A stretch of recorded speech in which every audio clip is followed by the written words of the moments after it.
False Start. Written and narrated by Christine Kersey. Copyright 2017 by Christine Kersey. Chapter 1. Brock Remington parked in the driveway of his childhood home, a kaleidoscope of emotions crashing over him. He hadn't been expecting to come to Rosebridge, Idaho, but a phone call the night before, telling him that his father had died of a massive heart attack, had changed his plans. Why had he waited so long to come home for a visit? It was true that he'd been extremely busy playing for the Sacramento Vipers, but was that really an excuse? His father had always been there for him, teaching him how to catch his first football, supporting him as football became his passion, all the way through being there when Brock was drafted into the NFL. It had never occurred to Brock that his father could be taken from him without warning.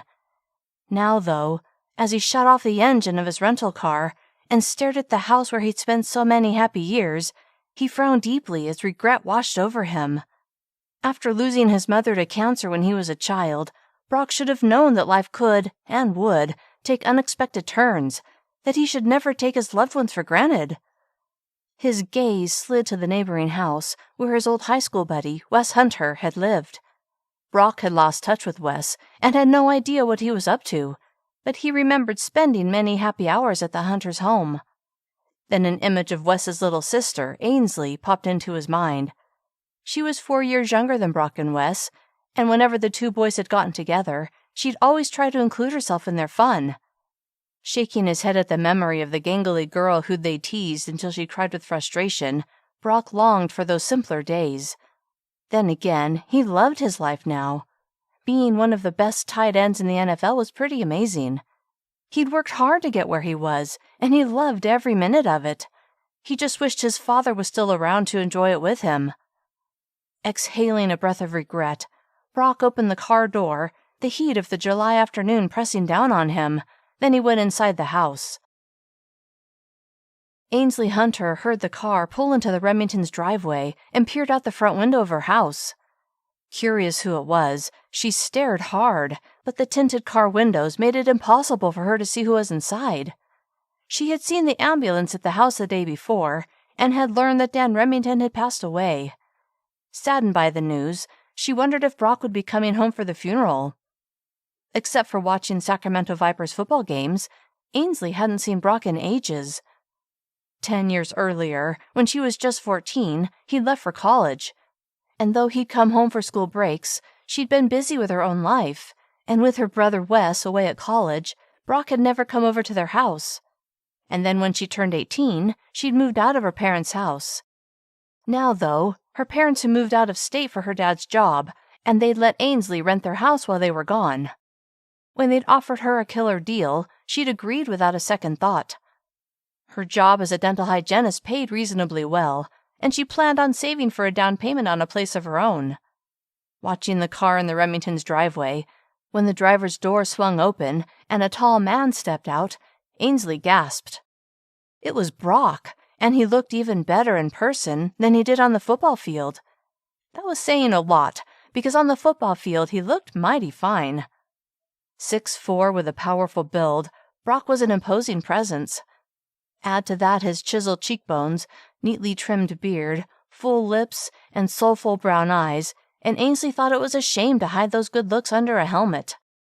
Watching him as he climbed out of the car and walked toward the front door of his childhood home, Ainsley softly chuckled at the memory of trying to insinuate herself into the middle of whatever it was he and Wes had been doing, playing video games, shooting hoops in the driveway, or just hanging out. She shook her head, her long hair softly moving against her shoulders. Those boys had put up with her to a point, but had always quickly tired of her insistence that they should let her join in their games. Appraising Brock's broad shoulders as he stepped onto the porch before disappearing from view, Ainsley decided she should go over and offer her condolences. Both of his parents were gone now, and with him being an only child, who would he turn to for comfort? Ainsley knew he dated lots of women. Yes, sometimes she internet stalked him, but she didn't know if he had a steady girlfriend. Anyway, if he did, wouldn't she have come with him? It was early afternoon on a Sunday. Ainsley would give him a chance to settle in, but then she would go over and see how he was doing. Chapter 2. Even though it was a Sunday, the funeral home had been extremely helpful in getting the funeral arrangements figured out. Helping matters was the fact that several years earlier, Brock's father had arranged many of the details himself. At the time, he told Brock that he'd done this because after going through the challenges of arranging Brock's mother's funeral, he didn't want the burden of his own funeral to fall on Brock. Though there had only been a few details left to finalize, it had still left Brock feeling tired, and now all he wanted to do was stay in the recliner and veg in front of the TV, which is exactly when the doorbell rang. Not feeling like company, he frowned, rolled his neck from side to side, then settled more comfortably into the plush chair. The doorbell rang again. Knowing there were many people in Rosebridge who knew his father and might want to pay their respects, he pushed himself out of the recliner with a sigh, then trudged to the door and pulled it open. On his front porch stood an angel. At least, she looked like an angel to him. Honey blonde hair, long and wavy, cascaded over her shoulders, and ruby red lips framed straight white teeth. And that smile, it lit up her entire face, making her blue eyes sparkle. He stared at her, familiarity tickling the back of his mind. Did he know this angel? Hold on, was this Ainsley Hunter, Wes's baby sister? She was no longer a baby, that was for sure. Completely taken aback, it took Brock a moment to find his voice, and when he spoke, he couldn't hide his astonishment. "Ainsley?" Her smile only grew. "You remember me?" Well, of course he remembered her, but not looking like this. Then again, it had been 10 years. 10 years that had done wonderful things to her face, and her body. Trying not to scan her body with his eyes, he worked hard to keep his focus on her face. "Of course I do. How could I forget Wes's little sister?" Had he really just said that? Like that was the only way he saw her? It didn't matter. He was in town to take care of his father's affairs before going back to Sacramento. That was all. He didn't need the complication of rekindling old friendships. Wait, she'd never actually been his friend, just the sister of his friend. A battle raged in his mind over how to see her, but then he forced himself to slow down and focus on why she was there. Brock looked so much better up close, it was all Ainsley could do not to throw her arms around him and give him a big hug. Of friendship, of course. She was dating Tommy Zimmerman. Well, not seriously, but still, it wouldn't be appropriate for her to hug Brock in any romantic way. Not that she was thinking about him like that. Of course she was thinking of him like that. Even when she was a preteen, there had been something about him that had intrigued her, drew her to him. Maybe that was why she could never leave him and Wes alone. This realization took her by surprise. Why had she not figured this out before now? Blinking twice in quick succession, Ainsley focused on what Brock was saying. Did he just call her Wes's little sister? Is that the way he saw her? Couldn't he see that she had grown up? She was 24 now, living on her own, a full-fledged adult, just like him. "What can I do for you?" he asked with a smile. She glanced toward her house and pointed in that general direction. "I live in my parents' house now. Well, they don't live there anymore. I live alone. I moved in a few months ago." Why was she babbling? But she knew why. That's what she did when she was nervous. Why did Brock make her nervous? "Anyway, I heard about your father, and I wanted to tell you how sorry I am about your loss." At her words, a curtain of sorrow slid over Brock's eyes. "Is there anything I can do?" she added. "Anything you need? Maybe I can make you dinner. Are you hungry?" And what did such a large man eat? Especially one in the NFL. Surely he had to eat thousands of calories a day to maintain his size. Not that he was fat, because he was nowhere near fat. He looked like he was all muscle. Very attractive muscle. Muscle she wouldn't mind running her fingers over. Blood rushed to her face. Ainsley was just as friendly as Brock remembered from his childhood. Warmth flowed over him at the familiarity of it, the familiarity of her. It was just what he needed, because despite his grief, from the moment she'd arrived, it was as if the weight on his shoulders had lifted. "Sure," he heard himself say, "I'd love dinner." "Would you? Because I'm a pretty good cook. Not as good as my mom, maybe. You always liked my mom's food, didn't you?" Now that she mentioned it, before he headed off to college, he had eaten dinner at their house many times, and her mother's food had been delicious. Remembering how he and Wes liked to tease her, he smiled. "If your food's not as good as your mom's, then I'm not sure." He let his words trail off. Her eyes went wide, and he also remembered how gullible she'd been. Still was, apparently. "Just kidding, Ainsley. Whatever you make will be perfect." "Okay." She paused. "What do you eat? I mean, you probably eat a lot, right?" Then her mouth slammed shut like she hadn't meant to say that out loud. Suppressing a laugh, he smiled. "Yeah, I do eat a lot." "I can make lasagna. Will that work?" Just then, he didn't care what she made. He was just looking forward to eating with her. "Lasagna sounds great. Can I bring anything?" She shook her head. "No, don't worry about a thing. Just come over in a couple of hours." "I will." She smiled. "I'll see you later." Standing in the open doorway, he watched her walk across the grass to her house. His day had just brightened considerably. Chapter 3.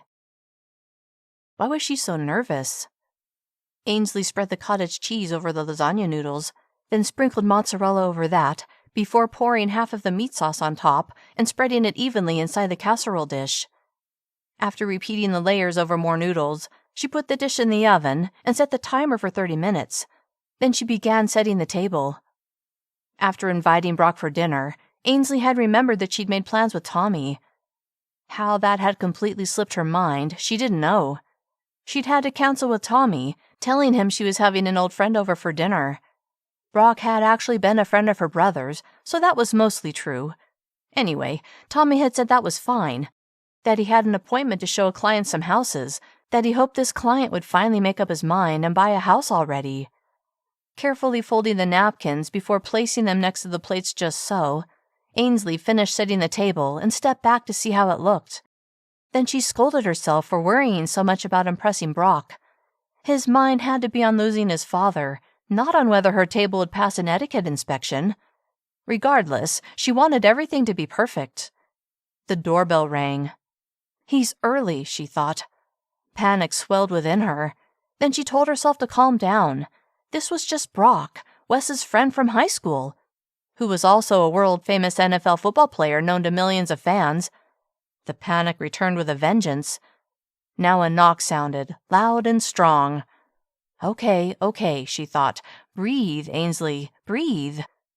Listening to her inner voice, she felt her nerves settle enough for her to glide to the front door before pulling it open, a welcoming smile on her face. "Come in," she said, sweeping her hand toward the living room as she tried not to notice how very attractive Brock looked in his dark jeans and dark gray button-up shirt. She failed miserably. "Thanks," he said, as he stepped inside, towering over her as he passed. Had he been that tall at 18? She couldn't remember. Of course, she'd only been 14 and hadn't yet reached her full height, all 5 feet 5 inches. Walking inside the hunter's house filled Brock with all kinds of good memories. Memories that took him back to his teenage years. His eyes automatically went to where the TV used to be, searching for the video games he and Wes had played. He almost expected to see them lying in a haphazard pile. Instead, a large ficus tree sat in that corner, its branches full and green. "Is that real?" he asked, walking over to it and rubbing a leaf between his fingers. Ainsley laughed. "No, plants and I don't exactly get along." He liked her honesty. He turned to face her. "Easier to take care of, too." "Yep, just dust it once in a while, and it's good to go." She paused, then pointed to the kitchen. "I need to make the French bread. Do you want to come in there while I work?" "Yeah. Do you need any help?" She shook her head, her eyes never leaving his face. "No." Then, with a smile, she turned and walked into the kitchen. Brock followed her, liking the view. She wore form-fitting jeans that hugged her curves in all the right places, a pair of low-heeled boots, and a turquoise blouse that made her lightly tanned skin glow. She moved to the island counter, so he stood on the other side. Watching her expertly slice the French bread lengthwise, he kind of marveled at how different this Ainsley was compared to the 14-year-old girl he remembered. Looks like you've made French bread before. Laughing, she spread a butter and garlic mix onto the soft white bread, then looked up and met his eyes. I've lived on my own for quite a while. Her voice rang with the complete confidence of a woman who could, and did, take care of herself. It made Brock look at her with fresh eyes that appreciated this grown-up version all the more. I can see that, he said, his voice deep with approval. Ainsley heard something in Brock's voice that caught her attention, something that woke the butterflies in her stomach. Daring a glance at his face, she saw him watching her intently. This was all wrong. She was dating Tommy, and Brock was a famous athlete. He probably had harems of women waiting for him back in Sacramento. She needed to put aside this attraction she had to him, this girlhood crush, and focus on giving him the emotional support he needed at his time of loss. Turning her attention back to the French bread, she carefully sliced the loaf into serving-size pieces and placed them on a foil-covered cookie sheet, ready to put in the oven once the lasagna came out. Then she turned her attention to the salad. Are you sure you don't want some help with that? Brock asked. It would be best if he stayed on the opposite side of the island. She smiled at him and shook her head. No, I'm good. She tore the lettuce into smaller pieces. So, Ainsley, he said, drawing her attention to him once again, what have you been up to all these years? I don't think I've seen you in, what? 10 years. The words came out of her mouth too fast. Now he would think she'd been keeping track, which she had been. Something like that, she added with a shrug. He smiled. I think you're right. It has been 10 years. If you say so. She tried to sound casual, and she thought she might have pulled it off. So, he said again, what have you been up to? Softly chuckling, she replied, Nothing as exciting as you. One side of his mouth tugged up in a smile. I'd still like to know. Flattered that he asked, she took a tomato out of the fridge and began chopping it. First, I finished high school. Why had she said that? It made it sound like she was a baby compared to him. He was only 4 years older than her. That wasn't much at all, not at their age. He laughed. I'm glad to hear that. I remember your parents getting pretty mad at Wes and me when we skipped school once or twice. She looked up and met his eyes with a smirk. Only once or twice? Maybe 3 times. Uh-huh. Anyway, he said, stretching out the word, I doubt your parents would have let you drop out. Oh, no. She adamantly shook her head. No way. What'd you do after graduation? All those years ago. She chuckled. All those years ago? Isn't your 10-year reunion coming up soon? I think I just missed it, but point taken. She tossed all the salad ingredients together and carried the bowl to the table before coming back to the island, safely across from Brock. After I graduated, she grinned, with honors. Of course you did. Was he being facetious, or did he really remember that she was smart? Probably the former. He'd barely paid attention to her back in the day. I earned a degree in dental hygiene, and now I work as a dental hygienist for Dr. Harris. He nodded with apparent approval. How do you like that? I love it, actually. I guess we're both pretty lucky then. Tilting her head, she asked, Why do you say that? We both get to do what we love. The timer for the lasagna went off. Ainsley took the casserole dish out of the oven and set it on the table, then changed the oven to broil before putting the French bread inside. That looks and smells really good. I think you might actually cook better than your mother. Ainsley closed the oven door, then turned to him with a smile. I guess we'll see in a few minutes. Chapter 4. They sat across from each other at the table, Ainsley trying to get over the surreal feeling of having a meal with Brock Remington, just the two of them. What are you thinking? He asked after they'd both gone silent. Ainsley chuckled. That it's nice to chat with you without you and Wes teasing me. Brock threw his head back and laughed. Then he grinned. But teasing you was so fun. Her smile matched his. For you, maybe. All she'd wanted was to have Brock and Wes pay attention to her. Maybe Brock more than Wes, but all she'd ever gotten was picked on. It's funny what we do as kids, he said, before polishing off his first helping of lasagna. When she noticed he'd finished, she said, Please, eat as much as you'd like. She didn't want him going hungry. He scooped out 2 large squares of lasagna and put them on his plate, as well as 2 more slices of French bread. "By the way," he said, as he forked a large noodle covered in meat sauce, "I can officially say that you're a better cook than your mother." Beyond thrilled, Ainsley beamed. "Thanks, and I promise I won't tell her you said that." His eyes widened in mock concern. "You better not." He ate a few more bites. "What's Wes up to?" Despite all the years of teasing, Ainsley was close to her brother, and she smiled softly as she pictured him. 2 years ago, he married a sweet girl from South Carolina, which is where he's living. They had a baby girl a couple of months ago. "Wow, that's awesome. Wes is a daddy." "I know, kinda crazy." They chatted as they ate, but when there was a lull in the conversation, Ainsley asked him something that was on her mind. "How are you doing, Brock? Really?" His shoulders slumped slightly, and he sighed. "It's hard losing a parent, but I'm doing okay." "Do you need help with anything?" She paused before softening her voice. "The funeral arrangements?" Brock smiled sadly. "No, I've got that covered. The funeral's in 3 days, on Wednesday. Now I'm just dreading packing up all of my dad's stuff." Ainsley immediately knew how she could ease his burden. "Let me help you." He barked a laugh. "You want to go through 30 years of my dad's stuff?" Not really, but she hated to think of Brock having to do it all on his own. "Sure, it will be like a treasure hunt." He laughed. "You're crazy." He shook his head. "I never understood why you wanted to hang out with Wes and me, especially when we teased you so much. Maybe you like being tortured."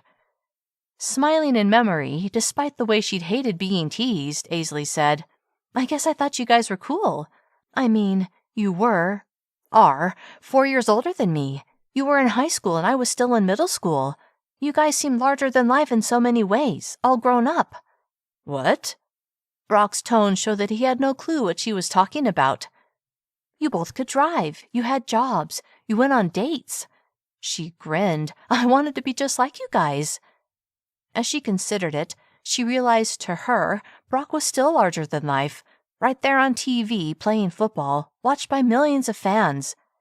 Suddenly intimidated by his fame, and from what she knew, he was paid extremely well too, Ainsley felt small and insignificant. Certain he had legions of gorgeous women throwing themselves at him, she even felt plain and boring. She was a dental hygienist in Rosebridge, Idaho, for heaven's sake, not some rich and famous supermodel. Why was Brock even spending time with her? Then she knew. Because none of those other women were here right now. She was convenient. She was comfortable. Feeling diminished, Ainsley plastered a smile on her face. "You've done pretty well for yourself," Brock said. She was renting her parents' house while she worked 9 to 5. Compared to all that he'd achieved, she'd barely gotten off the starting blocks. Still, she was proud of what she'd accomplished, that she was supporting herself. Not everyone could be a world-famous NFL player. "Thanks," she murmured. Brock was having a great time. He hadn't felt this relaxed and comfortable since, well, he couldn't remember the last time. Ainsley was just what he needed, and her cooking was amazing. The lasagna melted in his mouth. A knock sounded at the front door. Brows rising, he looked at Ainsley. She shrugged before standing and walking to the front door. From where he sat, he could see the door, so he watched to see who it was. A moment later, Brock saw a man standing on the porch, a man who looked to be in his late 20s. "Tommy," Ainsley said, a note of surprise in her voice. "Hey, babe," Tommy said. Babe? Was this her boyfriend? She hadn't mentioned she had a boyfriend. Why was Brock suddenly hit with a pang of jealousy? The man, Tommy, looked past Ainsley and met Brock's staring eyes. Then he smiled with recognition before planting a quick kiss on Ainsley's lips and walking inside. "Come on in," Brock heard Ainsley mutter as Tommy walked past her and straight toward Brock, his hand held out. "Ainsley didn't tell me you were the friend she was having dinner with," he said, a wide smile on his face. "I'm Tommy Zimmerman, Ainsley's boyfriend." So, his guess was accurate. Not liking the man, Brock stood anyway and forced a smile. Then he shook Tommy's hand, gratified to note that he was a good 6 inches taller than this boyfriend. Brock Remington, Brock replied. Then he released Tommy's hand. I already knew that, Tommy said with a chuckle. I'm a big fan. Then he turned to Ainsley. Why didn't you tell me Brock Remington was coming for dinner? Instead of canceling with me, we could have all eaten together. She'd canceled with her boyfriend to have him over? Interesting. Brock looked at Ainsley, whose eyes went from Tommy to Brock and back to Tommy. She began. I didn't think about that. No worries, Tommy said. I'm here now. He looked at their plates, which were nearly empty. Then he smiled at Ainsley. Looks like I made it in time for dessert. What was this guy's problem? Couldn't he see that he'd interrupted something? Realization dawned on Brock. Tommy obviously knew exactly what he was doing. If Ainsley was his girlfriend, Brock wouldn't want her spending the evening with another man either. The thought of that happening made him tense with jealousy. Then he reminded himself that Ainsley wasn't his girlfriend, had never been his girlfriend, would never be his girlfriend. They hardly knew each other anymore. Their only connection was the time they'd spent together as kids. They were adults now with their own lives. Ainsley had invited him to dinner because she was thoughtful, not because there could be any kind of future for them. Why was he even thinking about that? He would be back in Sacramento in a week, his time in Rosebridge tucked into his memory bank. I sliced strawberries, Ainsley said. I thought we could put them over vanilla ice cream. Ah, Tommy said, as he put a possessive arm around Ainsley's waist. You always make the perfect dessert. He looked at Brock. Ainsley loves to cook for me. He smiled at her, adoration clear in his eyes. I'm the luckiest guy alive. It was almost too much for Brock. He wanted what Tommy had. Not just the perfect girlfriend. He wanted Ainsley. Chapter 5. Well, this is awkward, Ainsley thought. The last thing she had expected was for Tommy to show up in the middle of her dinner with Brock. They'd been dating for 2 months, but it wasn't anything serious. True, she hadn't been dating anyone else, but that was only because no one else had interested her enough. But she and Tommy weren't boyfriend and girlfriend. Why had he said that they were? They'd never discussed taking their relationship to that level. It was like he felt threatened and wanted to stake his claim, a claim which he had no right to. Then her gaze went to Brock. Tall, powerful, beyond attractive, not to mention highly successful doing what most men could only dream of, playing in the NFL. Of course Tommy felt threatened. Looking at Tommy with new eyes, Ainsley had to admit that he had good reason to feel threatened. He was a generally nice guy, although she hadn't felt compelled to discuss upgrading their relationship to boyfriend-girlfriend status. And to be honest, lately she'd been losing interest in him, had been thinking of breaking things off with him. And did Tommy really think she was his girlfriend? She would have to clarify that with him. As far as she was concerned, she was free to date whomever she wanted. At the thought, her focus shifted to Brock. Dating him would be amazing. Only problem was, he would only be in town for a few more days. Besides, why did she think he would want to date her?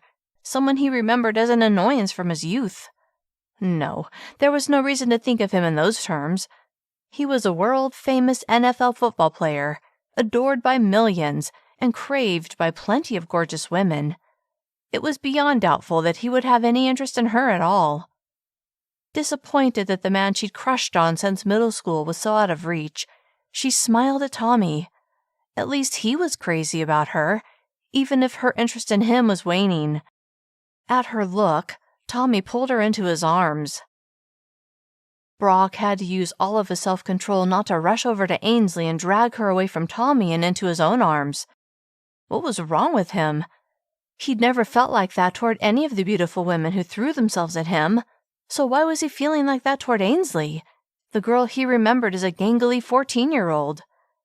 Because she was no longer 14, that's why. She was a stunning woman who was self-assured and who brought back all of the warm memories from his childhood. Maybe that was it. She represented the good things from his childhood. Clearly, he was trying to cling to those feelings, and he was doing it through his attraction to her.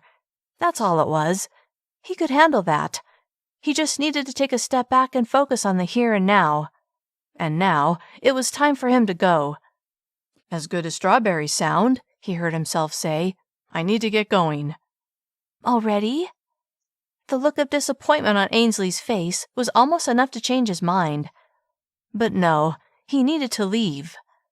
"Thank you for dinner, Ainsley. It was delicious." With a nod toward Tommy, Brock let himself out of Ainsley's house and walked back to his dad's house. As he stepped inside and saw all of his dad's things, Brock remembered Ainsley's offer to help him pack it up.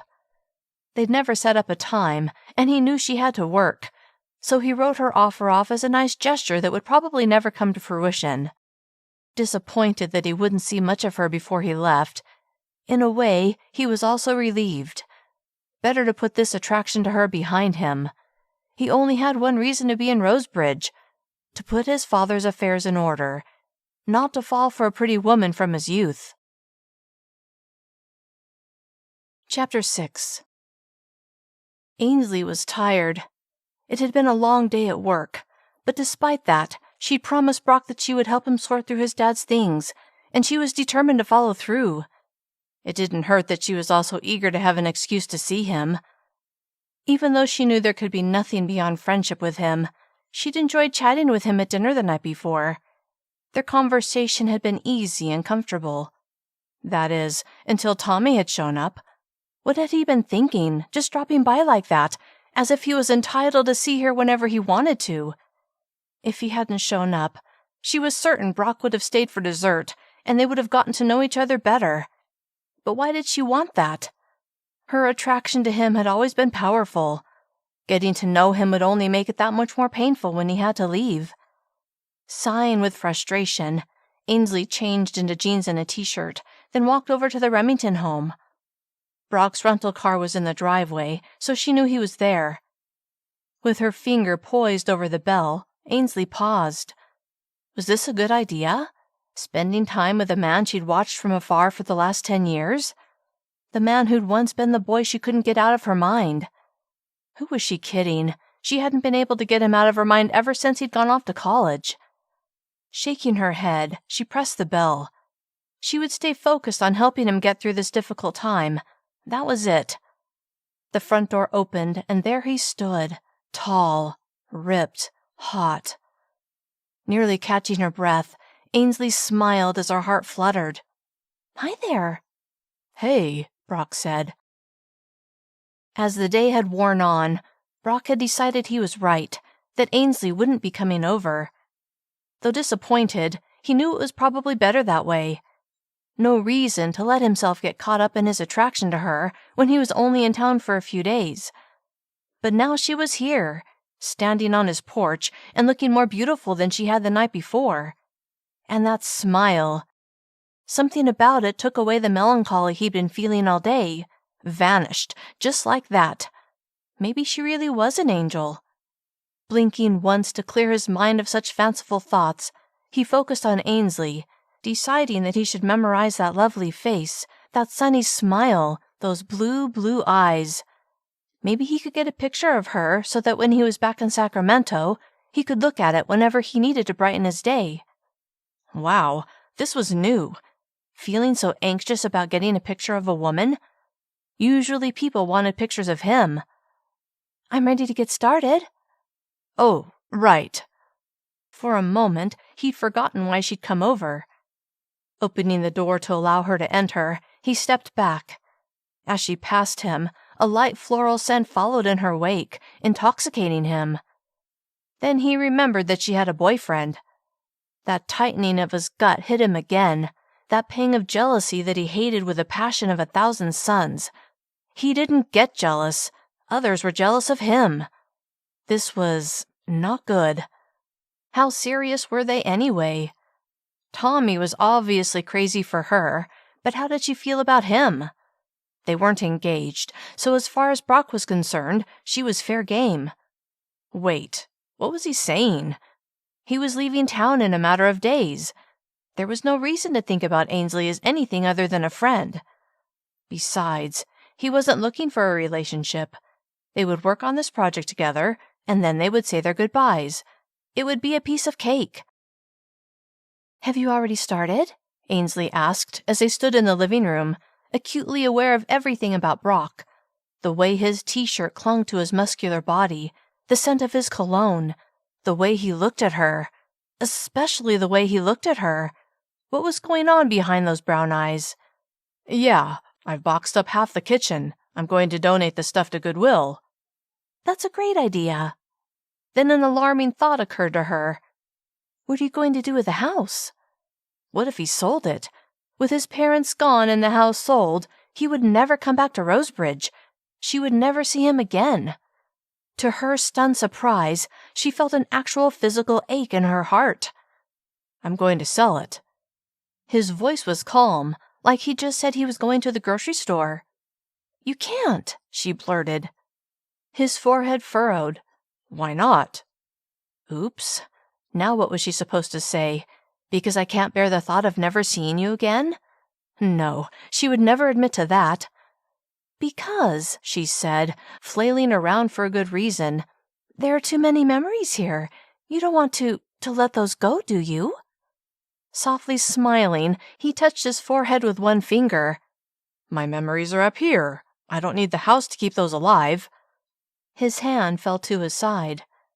What could she say to that? Not a thing. With resignation, she walked into the kitchen. Picking up a box and setting it on the counter, she turned to him as he entered the room. Which cupboard is next? I've emptied all the lower cabinets, so we can start on the uppers. He opened a cabinet, and Ainsley saw plates stacked inside. If we pack those, what will you use to eat? Oh, I hadn't thought of that. Ainsley had a solution. You'll come to my house for dinner. Really?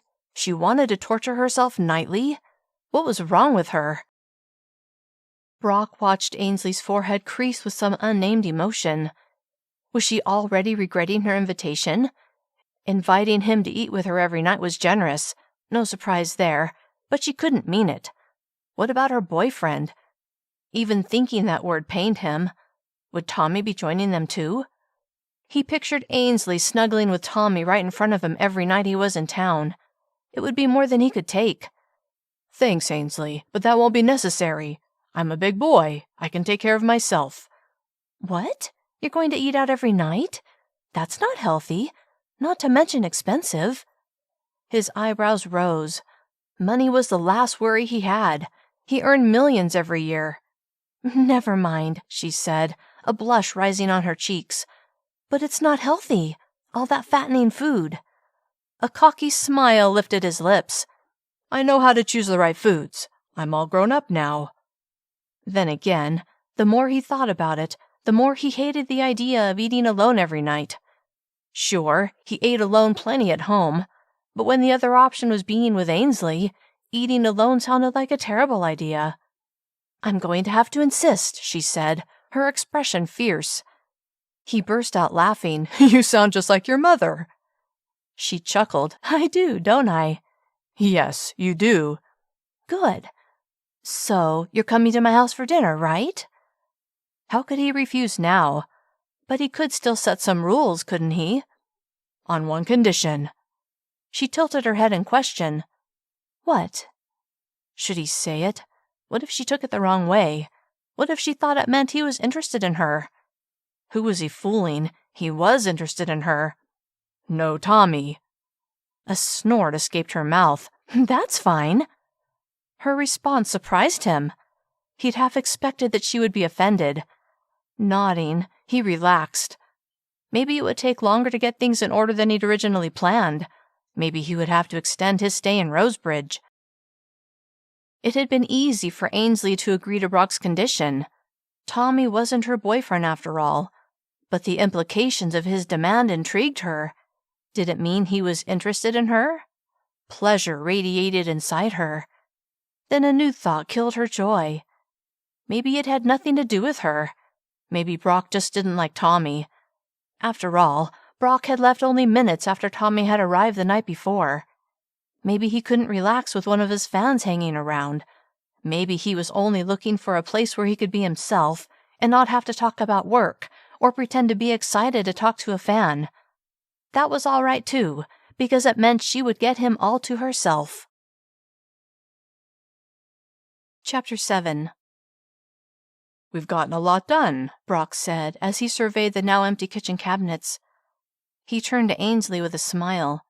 "I couldn't have done it without you." She grinned. "I know. I'm awesome like that." He couldn't disagree. She was awesome, and as he appraised her, he had a sudden desire to kiss her. Down boy, he thought. She was a friend, there to help him, nothing more. He had to cool his attraction to her. "I have to admit, I don't know if I have the energy to make dinner tonight." He laughed. "So much for your promise to make dinner for me every night." Softly chuckling, she said, "How about if I take us out to eat instead?" He wasn't up to facing the fans he was sure would approach him. He loved his fans, he really did, but he was exhausted. "I have a better idea. Let's order a pizza." And as a bonus, Tommy was guaranteed to stay away since they were at Brock's house. "Sounds good to me." Brock called the pizza place that was a favorite back in the day, glad they were still in business.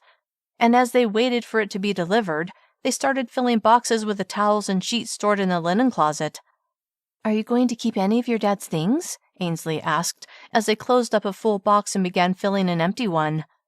"Just a few special items that remind me of him." "So you're not the hoarding type?"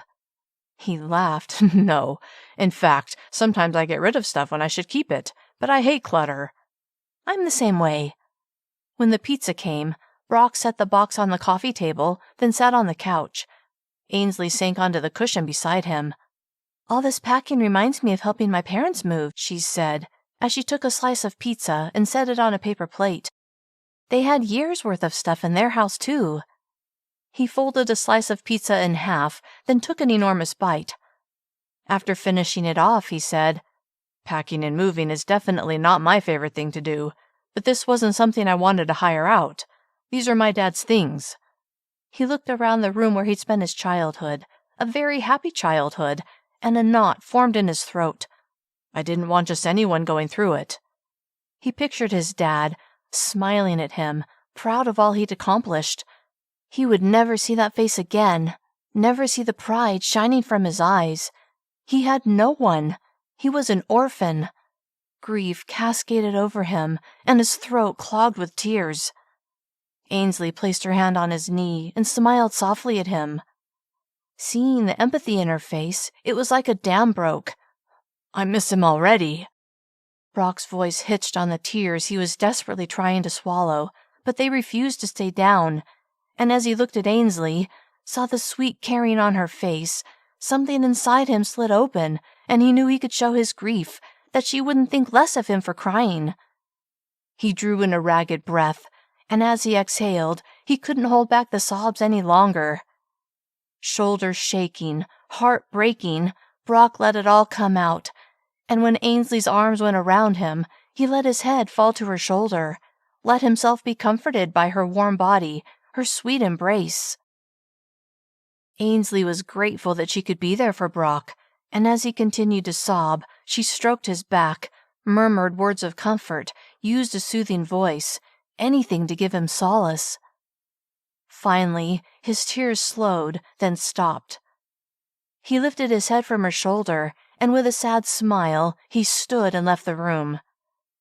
She could hear the water running in the bathroom, and when he came out, his eyes were red, but he looked like he felt better. "I'm sorry about that," he said, as he sat beside her on the couch. "No, it's fine. Sometimes you need a good cry. It happens to the best of us, even NFL football players." Smiling, she added, "You're human too, Brock, even if what you do on the field seems like something only a superhuman would do." He laughed. "Are you saying you watch my games?" Had she said too much? Admitted too much? "I may have seen a game or two." That was a lie. She'd watched every game that was broadcast. His eyes twinkled. "The truth comes out." Glad he was feeling better, she asked, "What truth?" Brock would have preferred to not melt down in front of Ainsley, but it hadn't seemed to bother her, not in the least. Of course, she'd known him when he was a kid. That made a difference somehow, like she knew him better than anyone else did, like she accepted him for him. The fact that he was an NFL star was just a bonus. He had the feeling she would be there for him if he was just a Joe Schmo regular guy. This knowledge did something interesting to his heart, made him want to kiss her. He was going to kiss her. Ainsley wondered what Brock had meant and asked again, "What truth?" Brock's lips slowly curved into a smile that made butterflies take wing in her belly. "The truth that you're secretly a fan." Grinning, she said, "A fan? A fan of what?" He ran a finger along her jaw, leaving a trail of fire. Then his finger stopped under her chin, keeping her gaze fixed on his. "A fan of mine." His voice was soft, yet deep. He was right. She was a fan of his, but it had nothing to do with football. She'd crushed on him since she was in middle school, before the world had ever heard of Brock Remington. And now, the way he was looking at her, the way he touched her skin, she knew he wanted to kiss her, and heaven help her, she wanted the same thing, desperately. Then an image of him surrounded by beautiful women filled her mind. Once he left Rosebridge, once he was back in his world, he would quickly forget her. Better to protect her heart by not letting him kiss her, because Ainsley was absolutely certain that a kiss from him would bind her to him more deeply than she would be able to withstand. She couldn't let things get that far. With her lips lifting in a soft smile, the man's eyes were still red from his breakdown after all. Ainsley gently removed Brock's finger from her chin, then stood. "I think I'd better get going." Disappointment clouded his eyes, but she had to think of herself. Whereas a kiss from him could send her into a downward spiral of heartbreak, what would that same kiss mean to him? He was in the depths of grief. Kissing her was probably something he had decided to do on a whim, something that would make him feel better in the moment, but after everything, it would be meaningless to him. He would get over her rejection. Brock couldn't believe Ainsley had shoved his finger away and leapt to her feet. Okay, maybe she hadn't shoved and leapt, but she might as well have. Clearly, she was rejecting him. Another first for him. How many more of these firsts would he have to endure? How many more was he willing to discover? Perhaps she was in love with Tommy. If so, Brock needed to back off. It wasn't right for him to pursue her when she was with someone else, no matter how much he might want to. Besides, what would be the point when he was only in town for a few days? The truth was, he wasn't ready to give up yet, even if he wasn't sure of his motives. Ainsley was stunning. She made him feel good. She represented home. But was that enough of a reason? Watching her as she stood in front of him, he didn't care about reasons. All he knew was that he had to make her his. He stood as well. "I appreciate your help, Ainsley." "Any time." Did she mean that? With a chuckle, he glanced around the space before meeting her eyes. "There's lots more to do if you have time to help." He could see the hesitation in her eyes. Then she said, "I'm off at 3 tomorrow. I can come over then if that works." Thrilled that they would have more time to spend together, he nodded. "That would be great." "Okay, I'll see you then." With that, she left, and Brock immediately went online to arrange a surprise for her. Chapter 8. "Who are they from?" Ainsley's co-worker Tessa asked as Ainsley admired the beautiful bouquet of colorful flowers that had just arrived for her. She and Tessa were in the reception area at the dentist's office, and Ainsley could feel everyone in the room. Tessa, the receptionist, even the woman waiting to be seen by Dr. Harris, watching her, listening for her answer. Tommy rarely sent her flowers, but with the way he'd acted so possessive the other night, they were probably from him. Unless Brock sent them. The thought sent a zing of excitement through her. Would he do that? Not able to stand the suspense, she slid the envelope out of the arrangement before removing the card. It said, "Thank you for all you do, Ainsley. You have no idea how much it means to me. B." Grinning with pleasure, she almost forgot everyone was watching her. "It's from a friend," she told Tessa. Tessa's eyebrows furrowed. "So they're not from Tommy?" Tessa was the one who had introduced Ainsley to Tommy, had known Tommy longer than she'd known Ainsley. Guilt swept over her. Should she feel so happy that another man had sent her flowers? Brock hadn't confessed his undying devotion to her in the note. It was a simple thank you. That fact dimmed her happiness somewhat, until she remembered that he'd been about to kiss her the night before, until she jumped to her feet and left. Besides, she wasn't Tommy's girlfriend, despite the way he'd acted the other night. "No," Ainsley said, "they're not from Tommy." "Huh," Tessa replied. Ignoring the accusatory look on Tessa's face, Ainsley left the flowers on the counter and went back to work. As she cleaned teeth and took x-rays, Ainsley's mind kept going to Brock and the fact that she would see him after she got off work. What if he tried to kiss her again? Would she let him this time? The thought of his gorgeous lips pressed against hers sent a flutter to her tummy. Yes, if he tried again, she would let him. But first, she needed to talk to Tommy, to break things off with him. Seeing Brock again, having her crush rekindled, had emphasized that Tommy was not the man for her. Even though she didn't think there could be a future for her with Brock, there was no reason for her to keep seeing Tommy when she'd already lost interest. It wasn't fair to either one of them. She sent him a text and asked him to meet her for lunch, and he quickly agreed. Then she spent the rest of the morning worrying about breaking the news to him. 2 hours later, she sat in a booth at a local deli, waiting for Tommy to arrive. "Hello, my love," he said as he bent down to give her a kiss moments later. Hearing his words sent her into spasms of guilt and longing. Guilt because she knew she was about to break his heart, and longing because she wanted to hear Brock call her his love, wanted to feel Brock's lips against hers, but not just a spur-of-the-moment kiss, a real kiss, a kiss that meant he was hers. She wished it was Brock who was a permanent part of her life, because she knew even when he left, she would be thinking about him, missing him, wanting him. "Hey," she said to Tommy, not quite ready to tell him the reason for asking him to lunch. They went to the counter and ordered their sandwiches, then watched as a worker made them. "I said light on the mayo," Tommy said, his voice ringing with irritation. Then he spoke under his breath. "Idiot." Cringing, Ainsley was glad she had decided to end things. What he had just done, something she'd witnessed before, only reinforced that he wasn't the man for her. A few minutes later, they sat across from each other in a booth. "How's your day going?" Tommy asked as he took a bite of his salami on rye. She thought about the flowers Brock had sent her and how she'd come to realize that it was time to let Tommy know she was ready to move on. It's been okay." Tommy tilted his head. "Just okay?"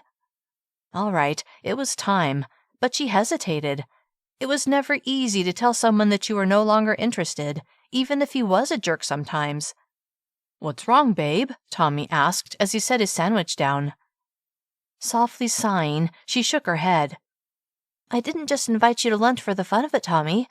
I had a reason." Tommy's expression stilled. "What reason is that?" She drew in a breath as she gathered the courage to break the news. I'm sorry, Tommy. I think it's time we moved on." There, she'd said it. Bracing herself for his reaction, she watched him. His eyebrows lowered. "What do you mean, move on?" "I mean, I don't see a future for me with you." Hurt glowed in his eyes. "I see." He huffed out a sigh. "Is it because of Brock? Are you with him now?" She wished that was the reason. "No, we're just friends." Tommy's head tilted. "Really?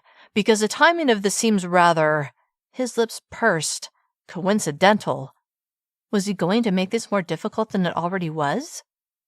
"To be honest, Tommy, I've been thinking about this for a while now." "A while?" "Yes." "How long is a while?" Why couldn't he accept this and move on? "A couple of weeks," she said. His eyes narrowed. "But you're just telling me this now." "Uh-huh." Lesson learned. When she knew it was time to end things, she shouldn't put it off. She hadn't touched her sandwich, but she wasn't about to sit through lunch with him now. Folding the paper around it, she said, I'm gonna go." His nostrils flared. Yeah. Then he jammed the paper around his sandwich before abruptly standing. He stared at her, his face set in a scowl. See you around. Then he turned and stormed out of the deli. Ainsley watched him leave, her heart heavy, but she comforted herself with the knowledge that breaking things off with Tommy had been the right thing to do. Chapter 9. To Brock's dismay, he hadn't gotten as much done as he'd hoped he would. Every time he started filling a box, his mind went to Ainsley and how much more fun it would be if she were there with him, helping him. Checking the time on his phone once again, he grinned. She should just be getting off work. She would be there soon. Had she gotten the flowers? What had she thought? Had she been surprised? Did she like them? Anxious to impress her, he hoped he'd gotten the type of flowers she liked. When he'd ordered the flowers after she'd left the night before, he'd realized he didn't know her likes and dislikes. He would have to work on changing that. Ready for a break, Brock took the grilled chicken salad that he'd bought earlier out of the fridge and began eating it, his mind on the questions he would ask Ainsley in order to get to know her better. Then he asked himself why it was so important to learn more about her. She was an old childhood friend. Well, the sister of an old childhood friend. They weren't dating. In fact, she had a boyfriend she seemed to really like. Frowning in frustration, he finished eating, then chugged down a protein drink, and after he'd cleaned up, he put together more boxes in preparation for Ainsley's arrival. 20 minutes later, she was there. Brock invited her in, happier to see her than he thought he would be. He'd missed her. "Thank you for the flowers," she said with a big smile as they faced each other in the living room. "I wasn't sure what your favorite flower was." "Roses, carnations, daffodils. I love all flowers." That made it easy. "Can I get you something to drink?" With a tilt to her head, she asked, "I didn't know you had anything in that kitchen." He laughed. "Just a few things in the fridge, but you'll have to drink out of the bottle." She shook her head. "That's okay. I'm fine." She glanced around the room. "Where shall we start today?" How about with a kiss, he thought. He wanted to step toward her, pull her into his arms, and press his mouth to hers, but he held back. He would have to follow her lead. He had to respect her boundaries that she'd made clear when she'd abruptly left the night before. "I'm ready to work in my dad's bedroom," Brock said. That was the room that was going to be the hardest to go through. All of his dad's things were there, his clothes and his most personal items. Glad that Ainsley would be by his side, Brock picked up an empty box. "Let's get started." When Brock had opened the front door, Ainsley had been thrilled to see him, her earlier sorrow at her conversation with Tommy slipping away. Seeing Brock standing there, she'd almost told him about ending things with Tommy, but doing that would be like waving a neon sign that said, "I'm crazy about you, and now that I'm single, what are you going to do?" She could imagine the deer in the headlights look on Brock's face. He'd only come to town to take care of his father's funeral and to pack his father's belongings, not to sweep Ainsley off of her feet. She was positive that seeing her hadn't been on his radar, at all. Tossing out the bomb that she and Tommy were no longer dating would be pointless, and it could be enough to make Brock back away from even friendship with her.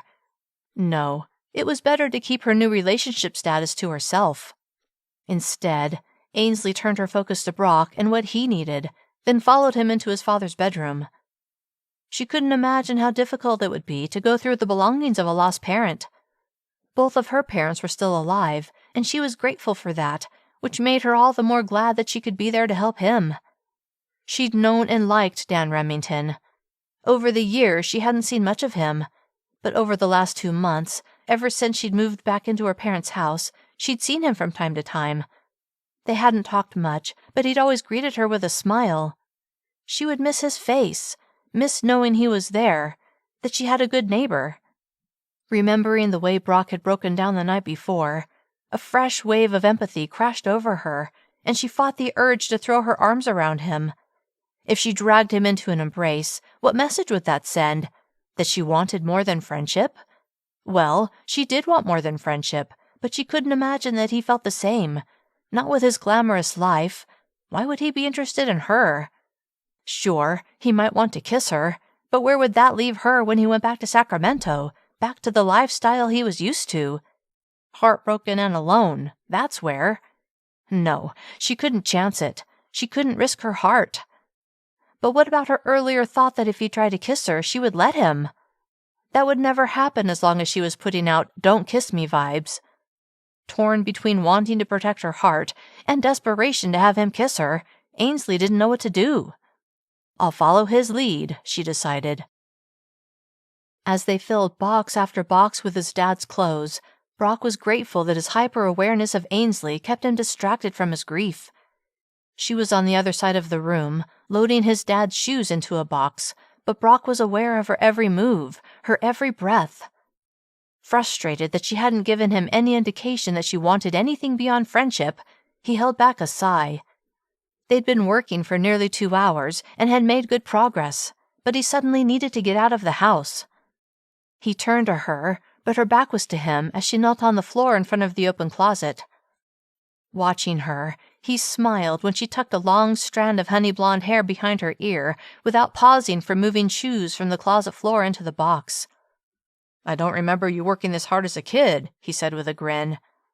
She twisted around, a smile on her face, a smile that lit up his soul and made him want to gather her into his arms and absorb her sunny nature.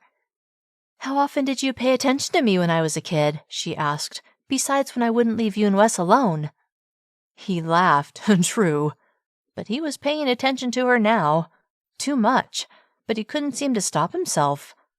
Do you want to go somewhere? Like, maybe the park? He took a breath. I need to get out of here for a while. Pushing to her feet, she said, Sure, I'd love to. It's a little early for dinner, but how about a treat? A smile of remembrance curved his mouth. Is Red Apple Diner still open? Yes, and their shakes are as delicious as ever.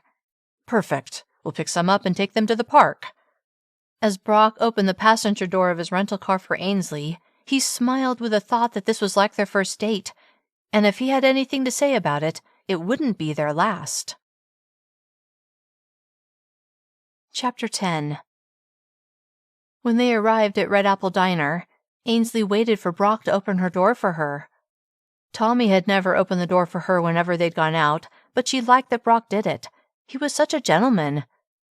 He helped her out of the car, and she wondered if all the chivalry made this like a date. And if it did, how did she feel about it? If she were completely honest with herself, she liked it. A lot. They walked side by side, their hands brushing up against one another's. Then Brock held the door for her. It was late afternoon, but before the dinner rush, so it wasn't too busy. Ainsley hadn't been here for ages, and as she walked in, memories swept over her. Memories of dates and fun times with friends. Now, being here with Brock, she almost felt like she was back in high school. Except by the time she'd started high school, Brock was in college. Is that Brock Remington? She heard someone say. Proud to be with him, when he greeted the man who'd asked the question, Ainsley smiled. Despite all that he was going through, he made time for his fans.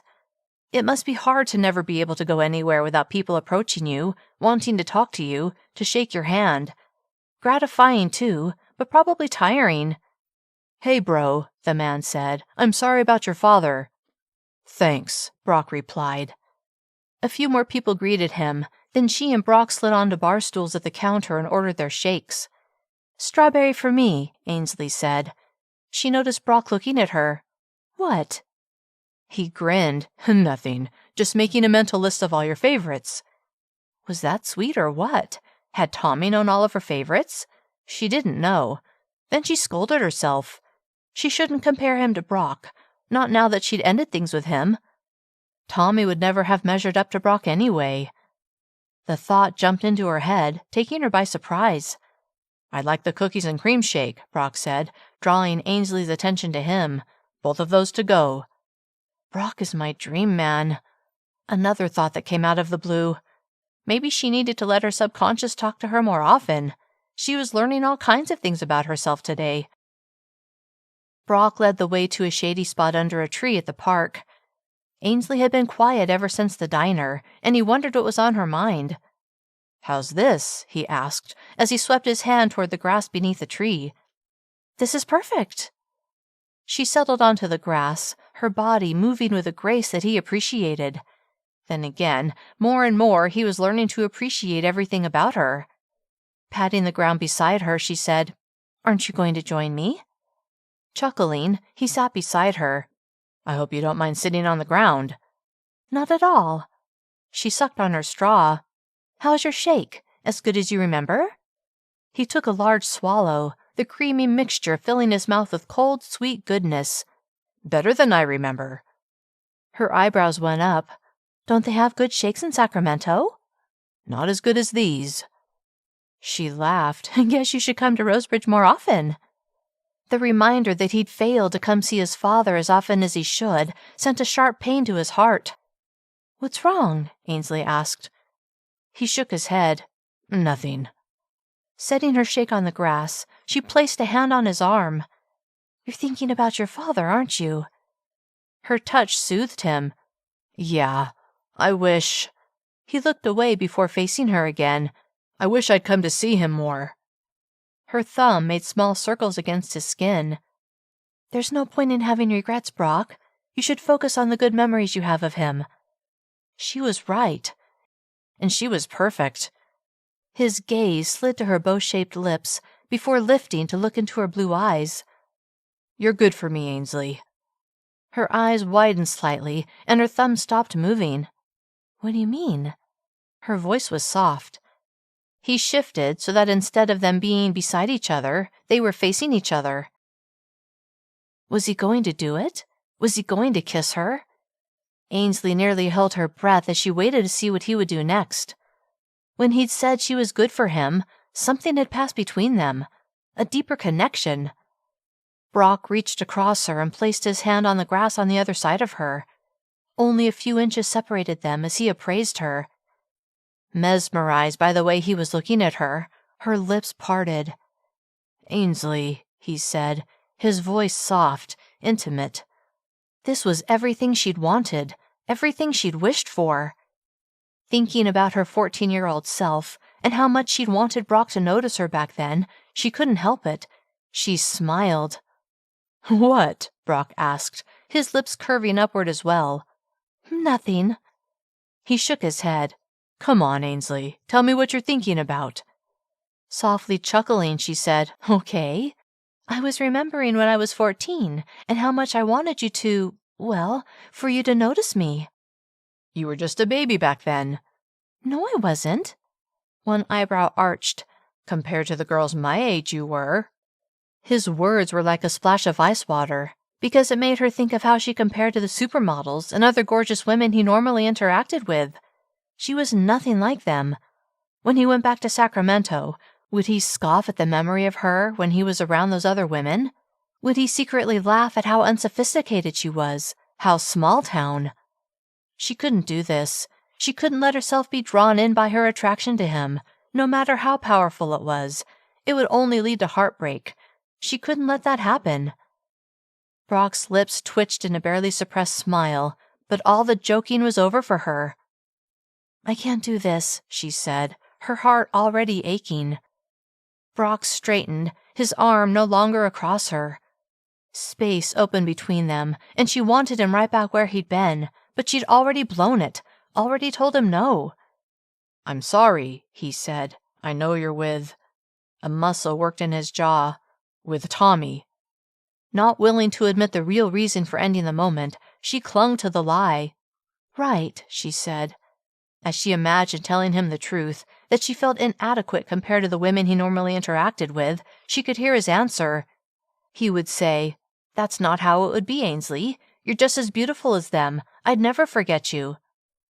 Even if he meant it, it didn't matter, because he had to go back to Sacramento. That's where his team was. That's where his life was. It was best to let him believe she was still with Tommy. Disappointed that he'd failed to move the ball forward, Brock was also angry at himself for forgetting that she was with another man, that he had no business making a pass at her. He'd been taught better than that. If he wanted Ainsley in his life, and he was more certain than ever that he did. He would have to keep everything platonic. There was no other way. When he went back to Sacramento, he would keep in touch with her, although if she ended up marrying Tommy, he would have to eventually drift away from her. The thought of her with someone else brought on unfamiliar pains, unfamiliar emotions, but it would be wrong to try to get between them. He wouldn't do it. For all he knew, Ainsley's parents loved Tommy and were hoping for a happily ever after with him. He respected them too much to go where he wasn't wanted. Friendship was the best solution, even if it made his insides clench with regret and dismay. "We should get back," he said. "There's still so much to do." Ainsley began. "I have some other things I need to do." Feeling like an idiot for not considering that she had other things to do besides take care of him, he nodded, his smile tight. "I understand." But knowing she would probably be with Tommy while he was boxing up his father's things irked him. He was sure the man was perfectly nice, but the fact that Ainsley was choosing him over Brock made Brock dislike him, intensely. He had to let Ainsley go. Had to. He couldn't let her into his head like this. If he did, it would affect him when he played football. That was something he could not allow. He had enough on his mind. Tomorrow was his father's funeral. That would be tough enough to get through without picturing Ainsley with another man. At least he was certain she would be coming to the funeral. That comforted him. Pushing aside his feelings, he stood, then he reached out his hand in an offer to help her up.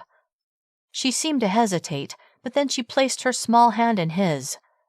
When his fingers closed around her hand, it was as if a bolt of electricity shot up his arm straight to his heart. So surprised by the feeling that he almost released her hand, he held on, helping her to her feet. She stood in front of him, her eyes on him. He couldn't read the emotion behind those baby blues, but heaven help him, he wanted more than friendship from Ainsley Hunter. The shock of energy Ainsley had felt when her hand had been encompassed by Brock's had taken her by surprise. By the look on his face, she knew he felt it too. It was too bad she couldn't let herself go, couldn't let him kiss her. Too bad she was so afraid of giving her heart to him, for fear of him leaving her again. Wait, was that what she thought? That he'd left her when he'd gone off to college? That he'd only returned to Rosebridge on rare occasions and had never come to see her? She'd been 14 when he'd left. What did she expect? Maybe nothing, but perhaps she'd harbored a secret hope that he would come back one day, come back for her. Well, he was here now, but she already knew that he would be going back to a life that didn't include her. She couldn't give in to what her heart was begging her to do. She had to stay strong, had to control herself until he left. Only a few more days and he would be gone for good. Chapter 11. The next morning, when Ainsley arrived at the funeral home for Dan Remington's viewing, her mind was fully on Brock. This would be a tough day for him, and she wanted to do everything within her power to ease his grief. She walked into the room where the casket was on display, her eyes going right to Brock, who stood near the casket accepting condolences from the people who had come to pay their respects. His face was stoic as he greeted people, accepting hugs and well wishes. Getting in line, Ainsley wanted nothing more than to hold him in her arms and take away the grief she was sure he was feeling. Before she knew it, she was standing in front of him. Without a second thought, she reached up to give him a hug, and he wrapped his arms around her. To her dismay, she heard him stifle a sob. "I'm so sorry, Brock," she murmured. "Your father was a good man, and he was taken much too soon." His arms only tightened around her, and even though the circumstances were sad, she couldn't deny how good it felt to be held securely in his arms. Maybe rejecting his kiss had been a mistake. Brock didn't know what he would do without Ainsley. Having her there, on one of the saddest days of his life, meant everything to him, and despite his grief, holding her against him buoyed him up in a way that shocked him. It was like her energy was flowing right into him, filling him up, giving him the vitality he needed to go on. He didn't want that to end, couldn't let it end. Getting his emotions under control, He let go of her and studied her face. He had to have her in his life. Had to, no matter the cost. But he would have to work that out later. "Thank you for coming," he said. She smiled, her sunniness breaking up the clouds that had been hanging over him all morning. "Of course." "Will you sit with me during the service?" Her lips parted in surprise. "Yes." A sense of peace settled over him. "Thank you." She nodded, then walked over to a pair of women and began quietly talking with them. That's when it hit him. Tommy hadn't come with her. Should he have? Brock thought about it as he greeted the next person in line. There would be no reason for Tommy to stay away. Then again, maybe he had to work. Trying not to read too much into it, Brock focused on the man in front of him. As Ainsley listened to the beginning of the service, she was acutely aware of Brock sitting beside her. She'd been touched that he wanted her right next to him. Then again, most of the people who had come to the service were friends and acquaintances of Dan Remington, not necessarily friends of Brock's. It was no wonder Brock had wanted her at his side. On the other hand, she couldn't forget that the row behind them was filled with several burly football players, teammates of Brock's who had come to support him. The fingers of Brock's left hand intertwined with the fingers of her right. Softly inhaling at the unexpected touch, Ainsley forced herself to relax. Then she gently squeezed his hand to let him know she was there for him. He lifted her hand and rested it on his muscled thigh. Then he covered their clasped hands with his other hand. Loving the feel of him so close to her, she had to resist the urge to lay her head against his shoulder. This was not the time or the place for such an action. Instead, she savored the feel of her hand in his as she listened to the service. Ainsley's hand fit in his perfectly, more perfectly than any other woman's ever had. And knowing she was there, that she'd cared about his father, comforted Brock in a powerful way. The dozens of people who were there to support him, to grieve with him, meant so much to him. But if Ainsley had been the only one to come, that would have been enough for him. In the few days they'd spent together, getting reacquainted, he'd come to treasure her sweet personality, the way she was so willing to help him, the fact that she'd known him before he'd become rich and famous, that she'd been part of his childhood, and that she accepted him for him was huge. She didn't care if he broke down in front of her. She was just so genuine. And to top it all off, she was the most beautiful woman he'd ever met, and he'd met lots of beautiful women. Maybe her smile had something to do with it. The way it lit up a room made him want to bask in the beams of light coming from within her. He wanted that sunshine in his life every day. Stealing a glance at her profile, he knew he was falling for her, and falling hard. But he would have to hold back. She was with Tommy, and he had to respect that, no matter how much it pained him. The service ended, and they stood to file out, ready to drive to the gravesite for their final farewell. "I'd like you to ride in my car," he said to her, "to the gravesite." He hadn't let go of her hand, and he had no intention of letting go. "I'd be honored." She smiled at him, and he battled the urge to kiss her, but he wouldn't do it as long as she wasn't available. Holding her hand was the most he would do, and today of all days, he needed that contact. Ainsley was beyond pleased that Brock had leaned on her so heavily, that he'd invited her to ride with him to the gravesite. Obviously, she meant a lot to him. That knowledge only deepened her attraction to him. And now that Tommy was out of the picture, it was as if her heart had opened up to Brock all the more.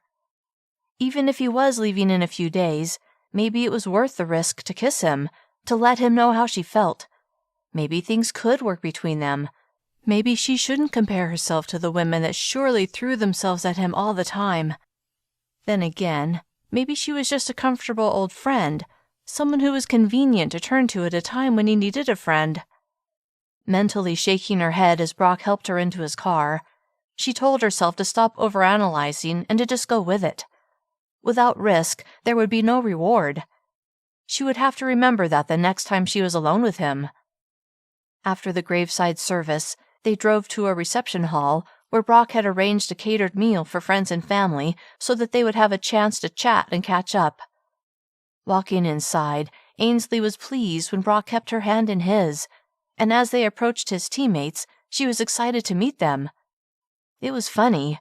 Over the years that she'd watched Brock play with the Vipers, she'd also watched these men, so she almost felt like she knew them. "Josh," Brock said as he strode toward the Viper star quarterback, "I'd like you to meet Ainsley Hunter." Then he smiled at Ainsley. "This is Josh." Ainsley shook his hand, kind of starstruck. "Nice to meet you." He was just as handsome in person as he was on TV. Not as handsome as Brock, but still nice to look at. "Where did Shay go?" Brock asked Josh. Then a pretty woman walked up to them, and Josh put his arm around her. "Hey, Shay," Brock said. "Thank you so much for coming." Shay stepped forward and gave Brock a hug. "Of course." Then she moved back to Josh's side. "Ainsley," Brock said, "this is Josh's girlfriend, Shay Campbell." "Hi," Ainsley said. "It's good to meet you." She couldn't miss the adoration Shay and Josh seemed to have for each other.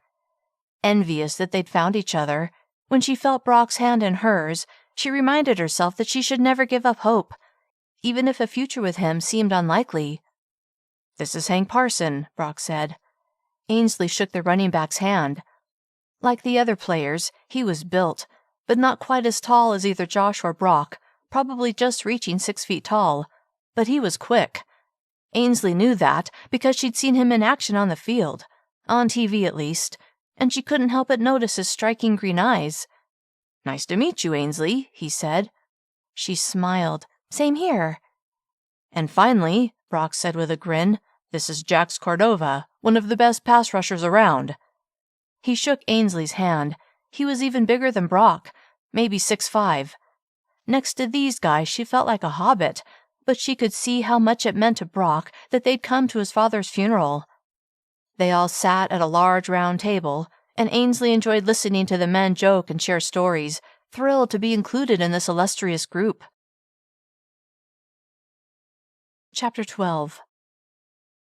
Ainsley leaned her head against the back of Brock's couch and let her eyes slide closed. They had just gotten back to his house after leaving the luncheon, and she was exhausted. She could only imagine how he felt. After the luncheon, Brock's teammates had headed to the airport, but Brock hadn't given any indication that he wanted her to leave him, so when they'd reached their neighborhood, she'd come inside his house with him. Opening her eyes, she turned to face him and saw that he'd closed his eyes as well. Then she heard him softly snoring. Less than a foot of space separated them.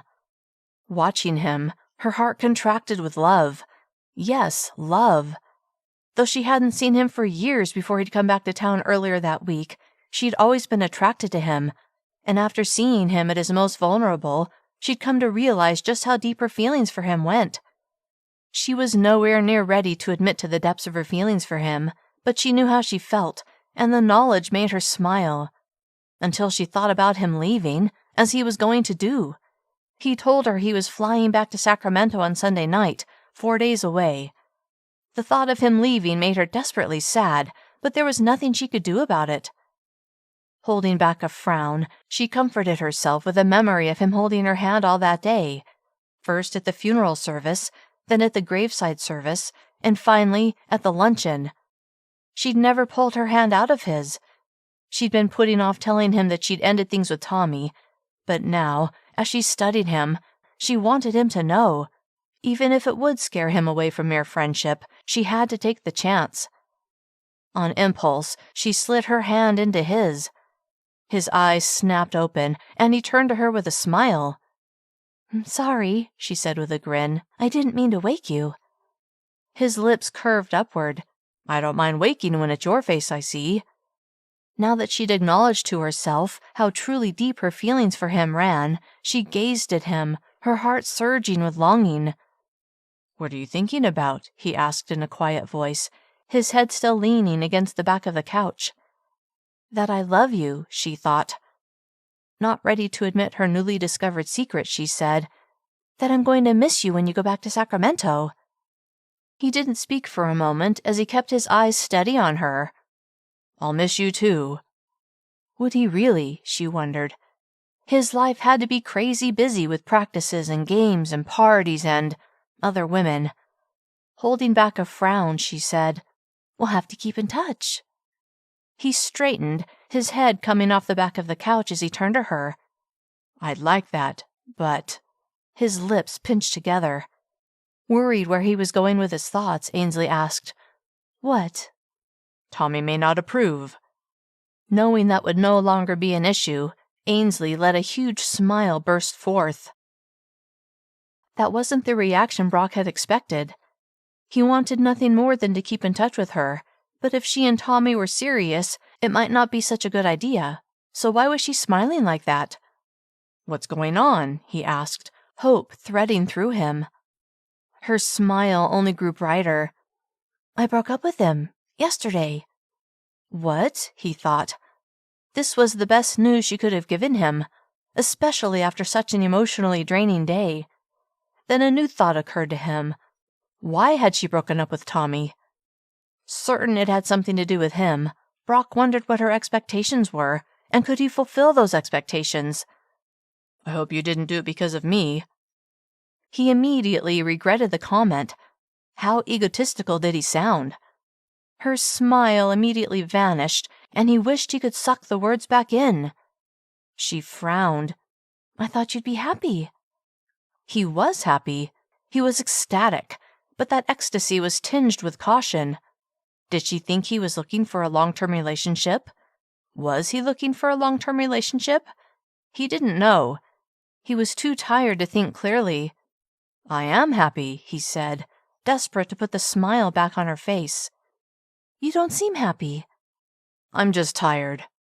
Her shoulders sagged. "Of course you are. I'm sorry, Brock. Today isn't about me." Could she be more selfless? The way she always seemed to think about him only made him feel worse about the way he always thought of himself. He had to fix this, right now.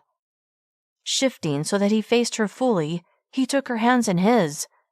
"You have no idea how happy I am to know that you're single, Ainsley." And now that she was, he didn't have to hold back any longer. "Really?" Ainsley's voice was tinged with a mixture of disbelief and hope. If he was really happy, why had he said he hoped she hadn't done it because of him? Technically, she'd been thinking about breaking things off with Tommy for a couple of weeks, but seeing Brock again had been the impetus she'd needed to move forward. "Yes, really." "And do you know why?" Shaking her head, she said, "No." A smile slowly spread across his face. "Because then I can do this." One of his hands slid behind her neck, and a moment later, his lips were moving toward hers. Pulse racing, Ainsley held very still, her eyes locked on his as the moment she desperately hoped for, yet had been deathly afraid of, came closer to reality. Those soulful brown eyes bored into her, and with a fresh knowledge that she was in love with him, she forced out all of her fears as she lost herself in the feel of his mouth on hers, the taste of him, the feel of his warm body surrounding her, holding her close. The kaleidoscope of emotions nearly overwhelmed her, but with his arms enfolding her, she let his powerful presence anchor her, and she sank against him. The feel of her in his arms, the taste of her lips, they were better than Brock could have imagined, and he had been imagining them. Ever since the moment he'd found her on his doorstep. He admitted it to himself now. He'd wanted her from the moment he'd seen her, and realized she was the same Ainsley Hunter he'd known in his youth, all grown up. Stunning, smart, compassionate, perfect. His lips devoured hers, and when she melted against him, he knew her attraction to him was as strong as his was to her. Savoring everything about her, he let his lips linger on hers for several more moments before finally pulling away, his eyes on hers, his hand still curled around her neck. As they gazed at each other, her face lit with a smile that brightened his day like nothing else could. This was the best end to this emotionally draining day that he could have imagined, and he was sure his father was smiling down on them. "For the record," Ainsley said, still smiling, "I didn't break up with Tommy because of you. It was something I'd been thinking about doing for a while." Then her lips twisted into a frown. "Although I don't think Tommy believes that." What do you mean? When I told him there was no future for us, he accused me of breaking up with him because of you. Not sure how he felt about that. Brock stayed silent. Anyway, did it really matter? The important thing was that Ainsley was now free. It's been a long day, Ainsley said. I should probably go. Brock didn't want her to leave. Not now that they'd finally moved the ball forward in their relationship. Are you sure? I don't know about you, Brock, but I'm exhausted, and I have to work in the morning. Brock couldn't argue with that. He was emotionally wrung out, and he could probably sleep for 12 hours straight. Even so, he would prefer to have Ainsley's company. Good night, Brock, she said as she stood. He stood as well, then walked her to the door. If you'd like, she added, I can come over after I get off work tomorrow. I would like that, very much. Was it too soon to kiss her again? He didn't think so. Drawing her into his arms, he smiled before lowering his head to place his lips against hers. It felt amazing to hold her in his arms, to know that she was choosing him. Ainsley couldn't get enough of him. She had been hoping he would kiss her goodbye, and she hadn't been disappointed. Knowing she would see him the next day filled her with excitement. When he finally released her, she smiled as she looked at him. Should she tell him how she felt? Then she remembered his question. Had she broken up with Tommy because of him? Thinking of that stopped her from saying anything.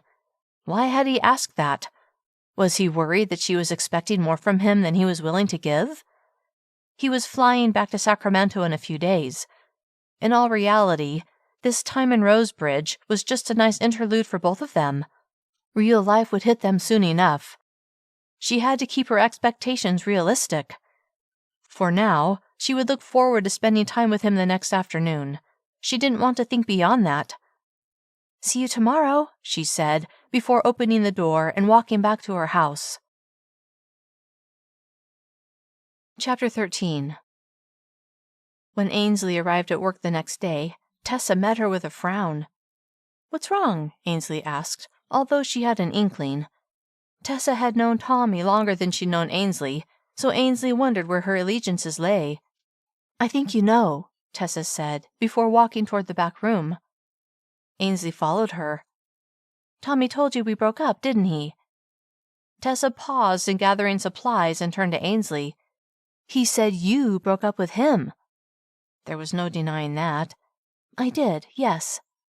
He also said you're with that football player, Brock Remington. One of her eyebrows arched. Is he the one who sent you flowers the other day?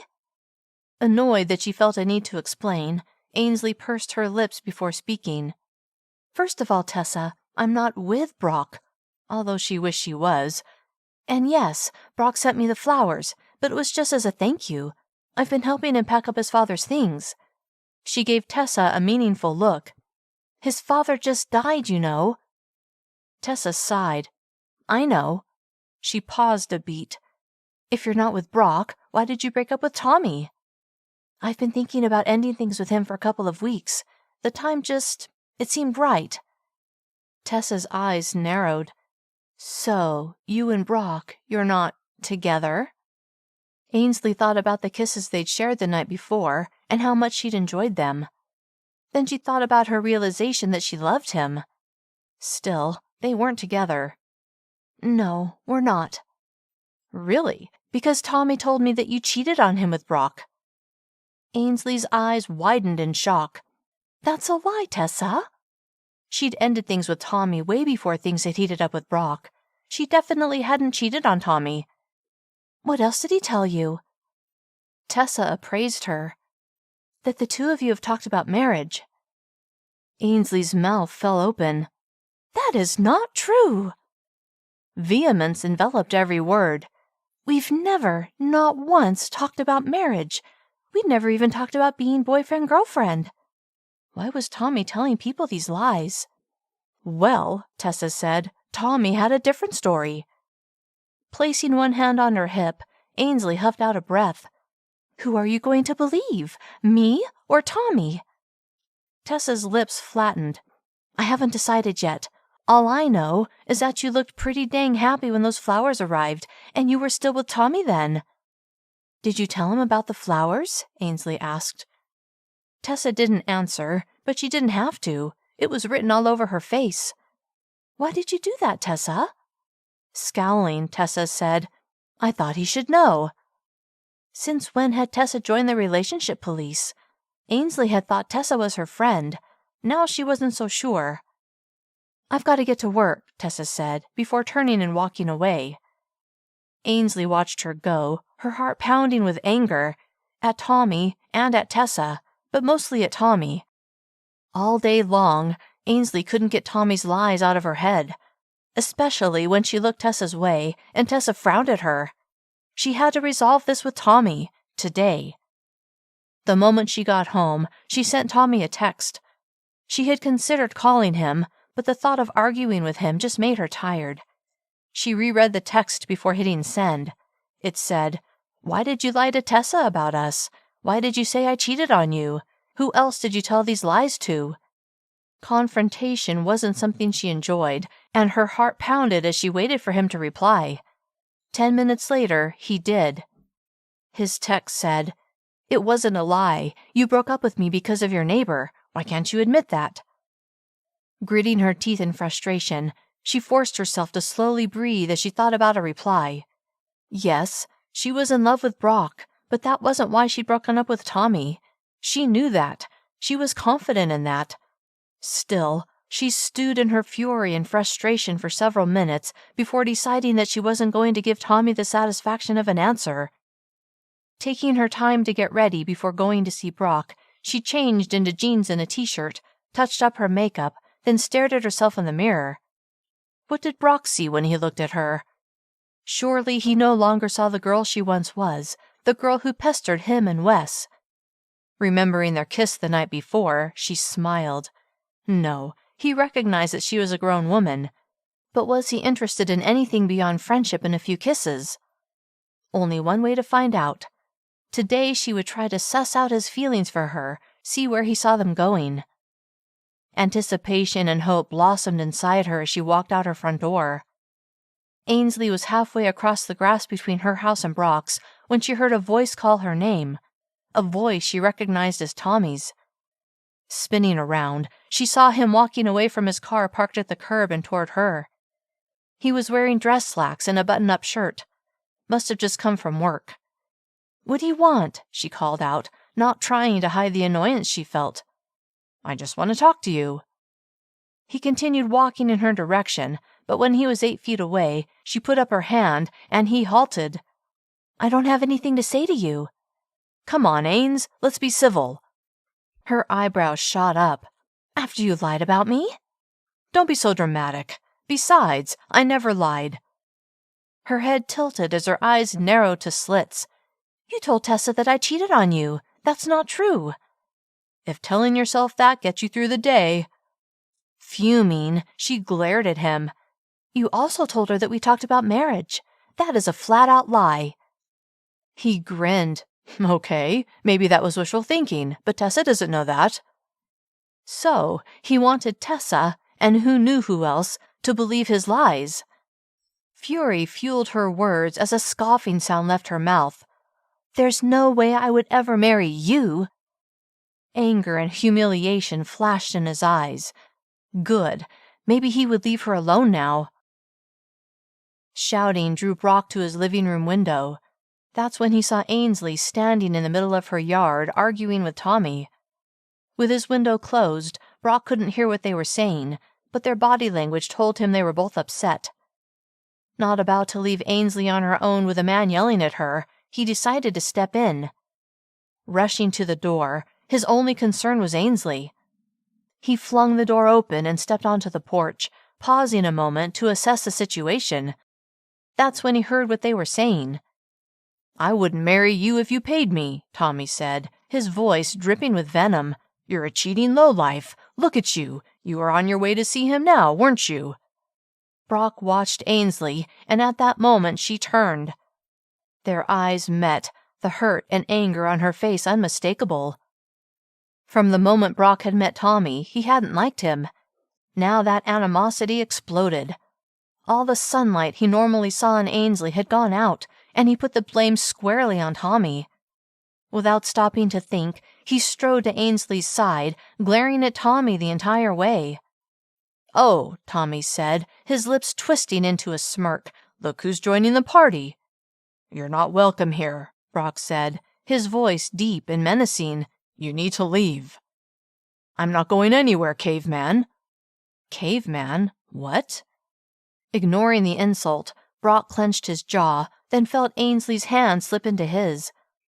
Warmed by her touch, he gently squeezed to let her know he had her back. Tommy's gaze went to their clasped hands, his face going scarlet. "You didn't cheat on me, huh? Don't make me laugh." An ugly expression grew on his face. "Who else did you cheat with, huh, Ainsley? Do I need to take a poll of all the men in Rosebridge? Get a count? I'm not sure I can count that high." "That's enough," Brock roared. "Apologize to the lady." "Or what?" Tommy turned his attention to Brock. "You're gonna make me? I'd like to see that." "Ignore him," Ainsley murmured. Brock was used to people talking smack to him, usually on the field, and that didn't bother him. But this was different. This was insulting Ainsley, the woman that he cared about more than he'd ever cared about a woman before. She was kind and selfless, beautiful inside and out. She didn't deserve a loser like Tommy saying such crude things about her, to her. "Apologize," Brock said through gritted teeth. "Now." Tommy grinned, then slowly shook his head. "You've got it backwards, bro. She needs to apologize to me." "Not likely," Brock muttered. Tommy looked at Ainsley, then he focused on Brock. "You two deserve each other, the caveman and the low-life cheating witch. She's the scum of the earth, Remington, the lowest of the low. I hope she doesn't give you some sort of disease." Adrenaline flooded Brock's veins. It was too much. He couldn't take it anymore. Dropping Ainsley's hand, Brock swiftly closed the distance between himself and Tommy. Then, in one smooth motion, his hand curled into a fist before coming up in a powerful swing that landed right in Tommy's face. Tommy bounced against the ground, blood gushing from his nose. The moment Brock's fist had connected with Tommy's face, Brock knew he had made a serious mistake. Brock couldn't deny that it felt good to put the man in his place, but this could spell trouble. Stepping next to Tommy, Brock held out his hand. Swallowing his pride, he forced a smile. "Sorry about that, bro." Knocking Brock's hand away, Tommy glared at him, and after several moments, he drew in a breath and sputtered, "I'm going to have you arrested for assault." Oh no, Brock thought. No, no, no. This was exactly what Brock had feared the moment he'd realized his mistake. This was bad. This was very, very bad. Maybe even catastrophic. Ainsley was in shock. What had just happened? What was going to happen now? What if Tommy meant it? What if Brock was arrested? All because he was standing up for her. Wanting to play it safe, she fell to her knees beside Tommy. "Are you okay?" "No," he said, his voice thick with fury. "Your boyfriend broke my nose." "I'm so sorry, Tommy. Please don't have him arrested. Please." "We're past that now," he said. Then his lips slowly lifted in a cruel smile, and Ainsley had the sick feeling that he'd set this up to get just this result. No, she thought, he wouldn't do that, would he? Moments later, the sound of sirens filled the air. Standing, Ainsley looked around, wondering who had called the police, but then she saw a neighbor peeking out from behind a curtain. Worry streamed through her. What would happen now? Chapter 14. "I want to press charges," Tommy said to the officer. Ainsley could hear him, even though he was standing 30 feet away. "The man's in the NFL," Tommy added. "Do you see how big he is? He could have killed me." There were 3 police cars and an ambulance parked in the street in front of their houses. The officer talking to Tommy looked at Brock, who stood next to Ainsley. Ainsley glanced at Brock, but his expression was unreadable. His hands were in the pockets of his jeans, and he stared straight ahead, not looking at Ainsley, not looking toward the police cruisers, which she feared he would soon be sitting in. "We'll figure this out," she murmured. He grunted, but didn't reply. Not wanting to consider the unthinkable, nevertheless, she wanted to be prepared. "What should we do if—" She let her words trail off. "If I'm arrested?" he asked, finally looking her square in the face. His brown eyes had turned the color of chocolate, and Ainsley could only imagine how stressful this had to be for him, especially on top of losing his father. What would an arrest mean for his career? What if he was sentenced to jail? Horror blasted through her. She had to help him. "Tell me what to do," she said, frantic with worry. "Tommy seems pretty intent on making me pay," he said, his voice low. That seemed clear to her as well. Brock pulled his phone out of his pocket and handed it to her. "If I'm—" A muscle worked in his jaw. "Arrested? Call my agent, Steve Thornton. He's in my contacts. He'll know what to do." He gave her the passcode for his phone. She tucked his phone into her back pocket. Then she intertwined her fingers with his, and when she heard him sigh, she was glad she was there. Then again, if she wasn't, none of this would have happened. Tensing as she let the blame settle on her shoulders, she turned her focus away from herself and to what was happening with Tommy and the police officers. Brock had blown it. He knew better than to punch someone. He was big and strong. A hit from him could do real damage. And even though he'd been on Ainsley's property, Brock had stepped toward Tommy. Tommy had said vile things, but he'd never physically threatened him or Ainsley. Self-defense wouldn't fly. Now he would have to face the consequences of his impulsive act. Even so, he couldn't let what Tommy said to Ainsley stand. What he'd said, what he'd called her, it was unacceptable. But he shouldn't have touched Tommy. He should have found some other way.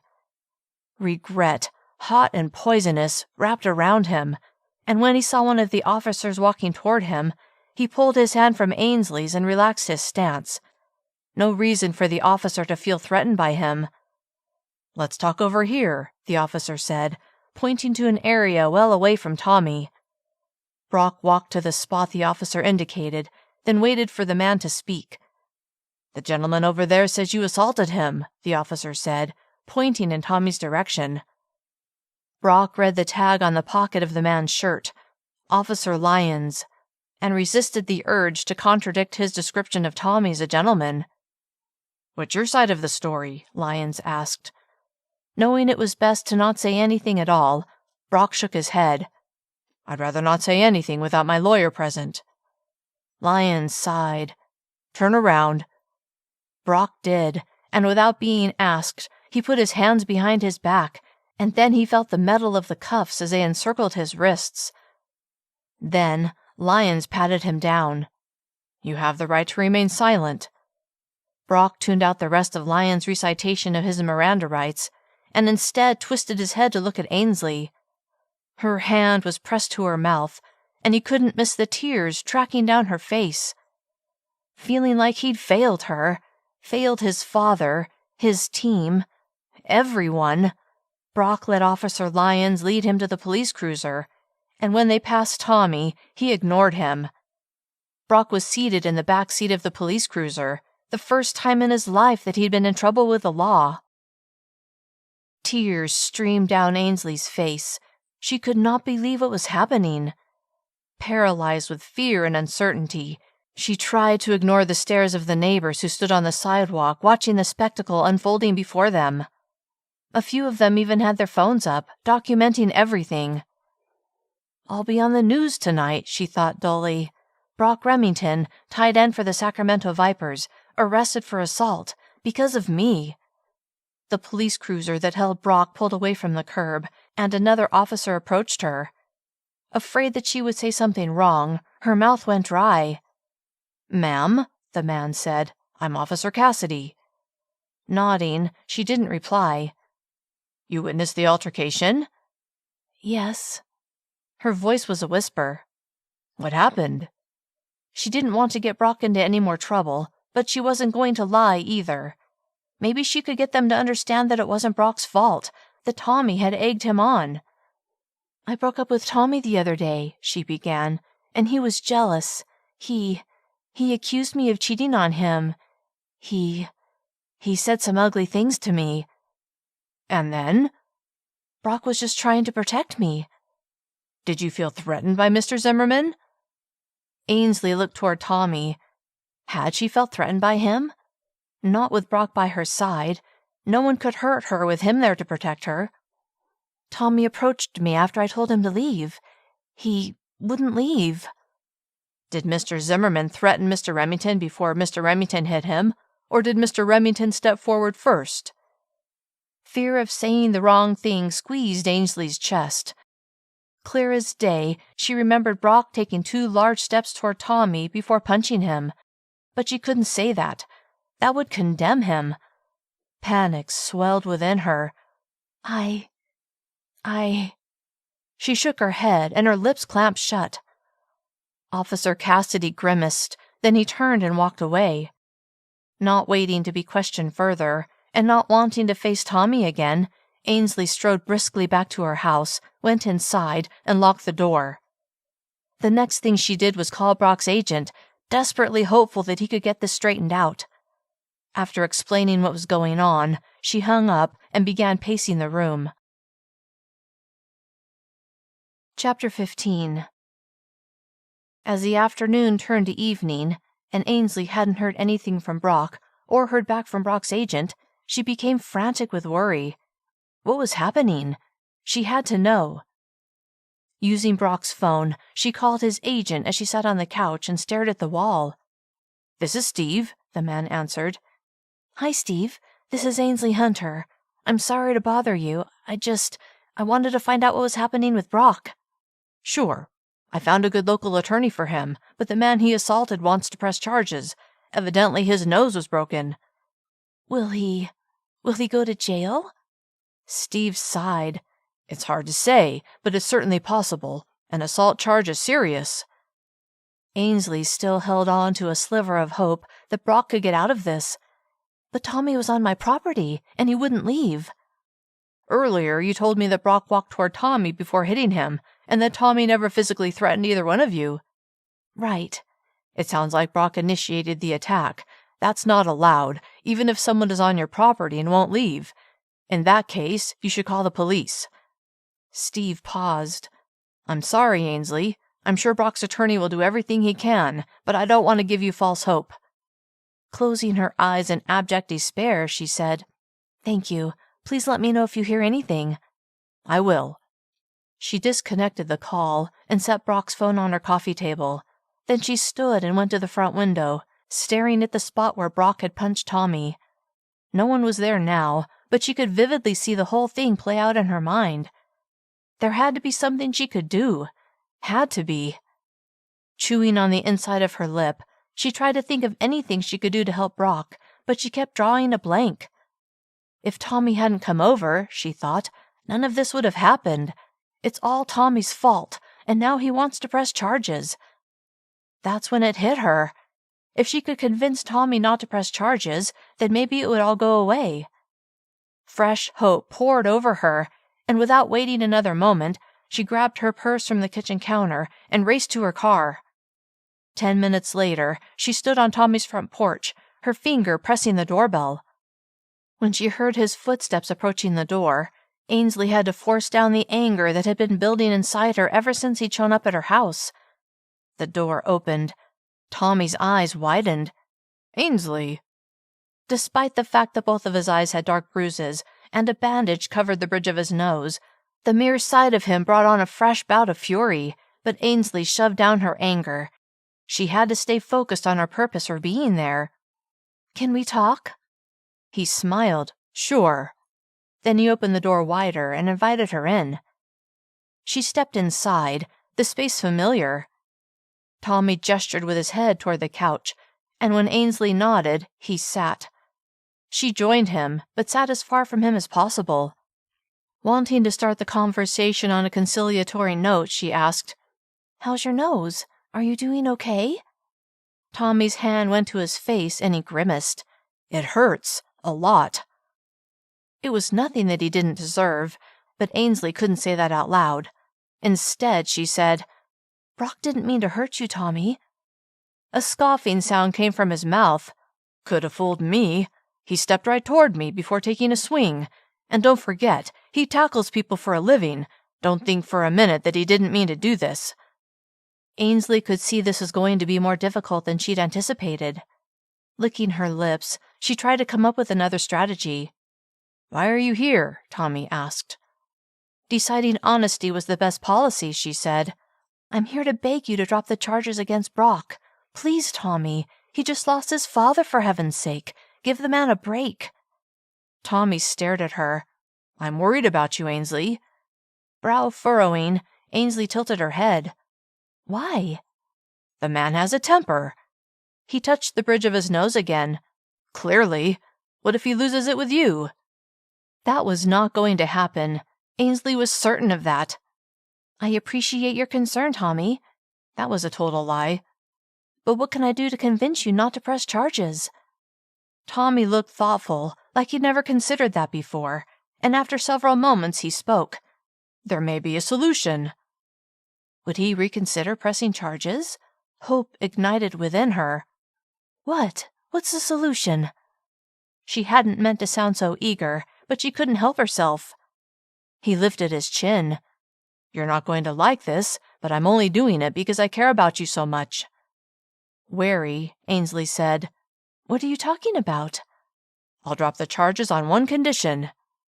Heart pounding with optimism, Ainsley nearly held her breath. At this point, she would do anything. The thought of Brock going to jail made her stomach churn. "What? What's your condition?" "I'll drop the charges if—" He paused. "If you agree to stop seeing him." "What?" The words shot out of her mouth. Then, fearing he would withdraw his offer, she clamped her lips shut. "In addition," Tommy said, his expression calm, "you can't tell him about our agreement." Her heart plummeted. The choice was between losing all hope of a future with Brock in exchange for keeping him out of jail. "That's my one and only offer, Ainsley, and it expires in 5 minutes." She couldn't catch her breath. Desperate for a sliver of hope, she scrambled for something to say as tears filled her eyes. "But he's my friend." Compassion flashed across Tommy's face. "You can remain friends, but there must never be anything beyond friendship." This was the last thing Ainsley had expected, and she didn't know if she could agree to it. But she didn't have a choice, did she? If this would keep Brock out of jail, then she had to do it. There was simply no other option. Sure, Brock's attorney might manage to keep Brock out of jail, but the assault would always be on his record, always be there to haunt him. If Tommy dropped the charges, it would all go away. It would be as if it had never happened. Except for the ramifications for her. Was she willing to make this sacrifice for Brock, the man she'd fallen in love with? Picturing his face, Ainsley knew she would do whatever it took to fix this. Then, letting her logical side take over, she reminded herself that there was never going to be a future for her with Brock beyond friendship anyway, so maybe this wasn't so bad. Well, it destroyed any hope for a romantic relationship, so it was actually beyond awful. But if it would keep Brock out of jail, something he faced only because of her, then the sacrifice was worth it, right? "Clock's ticking, Ains." Pressure squeezed her chest. She had to decide, and she had to decide now. She filled her lungs, briefly held her breath, then exhaled in a loud whoosh. "Okay."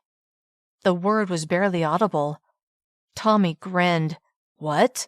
I couldn't hear you." "I said okay. You have a deal." This time the words were loud and clear. She tried to stay focused on the moment, rather than think about the way her future was crashing and burning before her very eyes. Nodding in obvious satisfaction, he slapped his legs once. "All right." Then he frowned. "How can I be sure you'll keep your end of the agreement?" In all reality, once the charges were dropped, they probably couldn't be reinstated. Ainsley was confident Brock's attorney would make sure of that, but she needed Tommy to keep his end of the deal. Because I keep my word, she said. It's called integrity. And that was true too. Even if she could double-cross him by agreeing to the deal, and then once Brock was free and clear, backing out of it, she wouldn't do that. It wasn't in her nature. Good to hear, Ains, but I have another little piece of insurance to keep you honest. Wow, he'd really thought this through, which only bolstered her original thought that he'd planned this all out ahead of time. What? She tried not to spit the word. He took his phone out of his pocket, and then he pulled up YouTube. Watch this. She took the phone from his outstretched hand and watched a replay of the whole incident.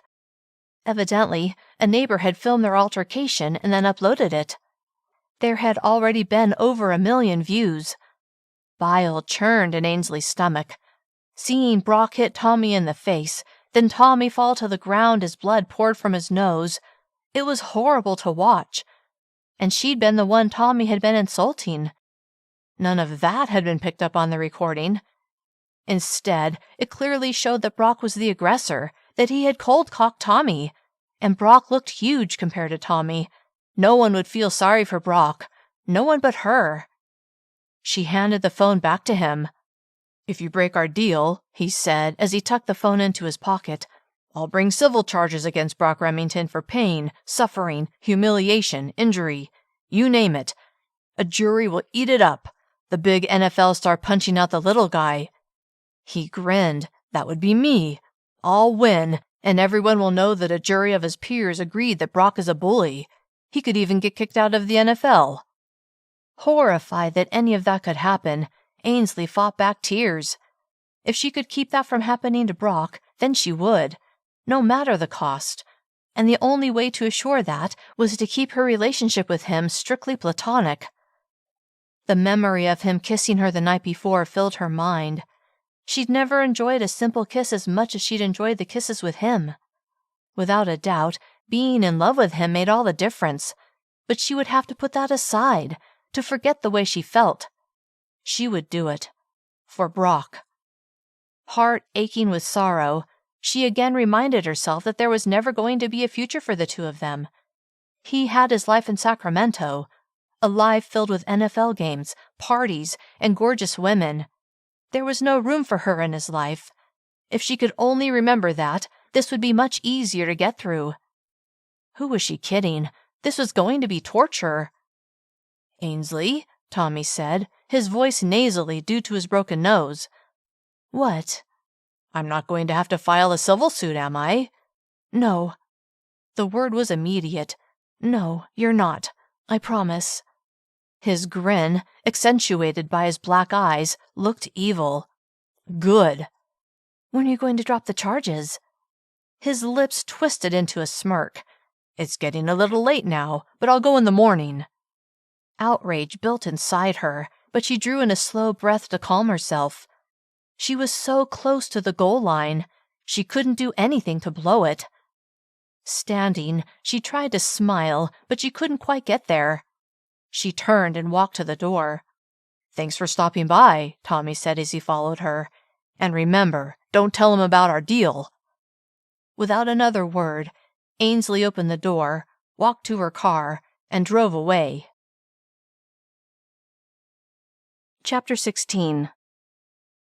That's all he wants? Brock asked his attorney as they sat in a small room at the jailhouse the next day. A letter of apology and for me to pay his medical bills? And then this all goes away? That's right, Ted Michelson said. Confused as to why Tommy had decided to drop the charges, Brock was just glad he could put it behind him. All right, let's do it. 2 hours later, he was home. After showering, the first thing he did was go to Ainsley's, but she was apparently still at work. Eager to see her, he couldn't even send her a text. She still had his phone. Keeping himself busy with packing, every hour he walked next door to see if she'd gotten home yet. She typically parked in the garage. A little after 3 o'clock, she was there. At the look of joy on her face when she opened her door and saw him standing there, his first instinct was to pull her into his arms and kiss her. He didn't have the chance. She threw her arms around him and hugged him tight. I'm so happy to see you. Her voice was strained. Sliding his arms around her, he held her tight and he never wanted to let her go. Sitting in that jail cell, he'd come to realize how much she meant to him, how much he wanted her to be part of his life. And now that they'd put the unfortunate incident with Tommy behind them, the future was bright with possibilities. Ainsley was beyond thrilled that Brock was actually there, free. Tommy had kept his end of the bargain, and for that she was grateful. Regardless, she was certain he had orchestrated the whole thing to get the end result he wanted, Ainsley and Brock only ever being friends. The reminder that there was no hope for a future with Brock was like ice water pouring over her. She unwound her arms from around him, her happiness dimmed. Ignoring the ache in her heart, she invited him in. "Have you eaten? When did you get home? Tell me everything." They sat side by side on the couch, angled to face each other, and when Brock took her hand, Ainsley convinced herself it was okay, that friends could hold hands as a way to comfort each other. Besides, she wasn't ready to reject him just yet. Pushing a bright smile onto her lips, she waited to hear what Brock had to say. Then a new idea jumped into her head. What if his freedom had nothing to do with Tommy? That would make her deal with Tommy null and void. "Tommy dropped the charges," Brock said. The reality of the situation plowed through her, and it took all of the discipline she could muster to keep smiling. "That's great." "I know. I'm surprised, though. All he asked was that I write a letter of apology to him and pay his medical bills." That wasn't all he asked, she thought. "So I did it," Brock continued, "and now I'm good to go. My attorney made sure the charges couldn't be reinstated, so now there's nothing to worry about." He grinned, his brown eyes glowing. "I'm free." Lead settled in Ainsley's stomach. Invisible shackles circled her ankles and wrists, but most especially her heart. She was anything but free. "I'm so happy for you, Brock." And she was. She was just sad for herself. For a split second, she considered telling him everything and breaking the deal with Tommy. But then she pictured Brock being sued by Tommy and dragged into court, the whole world watching as he defended himself. Or maybe Brock could settle out of court. That could work. That could be a way around this. Hope, bright and clear, blossomed inside her. But she'd made an agreement. Tommy had done what he'd promised, and now she needed to do what she'd promised. Her parents had always emphasized honesty and integrity. What would they think of her if she broke a verbal contract? What would she think of herself? Frustrated beyond reason, she focused on the good that had come out of this. Brock's name had been cleared. He wouldn't go to jail. "Remember, Ainsley," she reminded herself, "there's no future with you and Brock anyway, so what difference does keeping your relationship platonic matter anyway?" Clinging to that logic, she smiled at Brock. "I want to take you to dinner tonight, to celebrate my freedom." Panic seized her. She couldn't go on a date. What if Tommy saw them together? But he'd said she could still be friends with Brock. Hatred for Tommy slid through her, taking up residence deep inside her.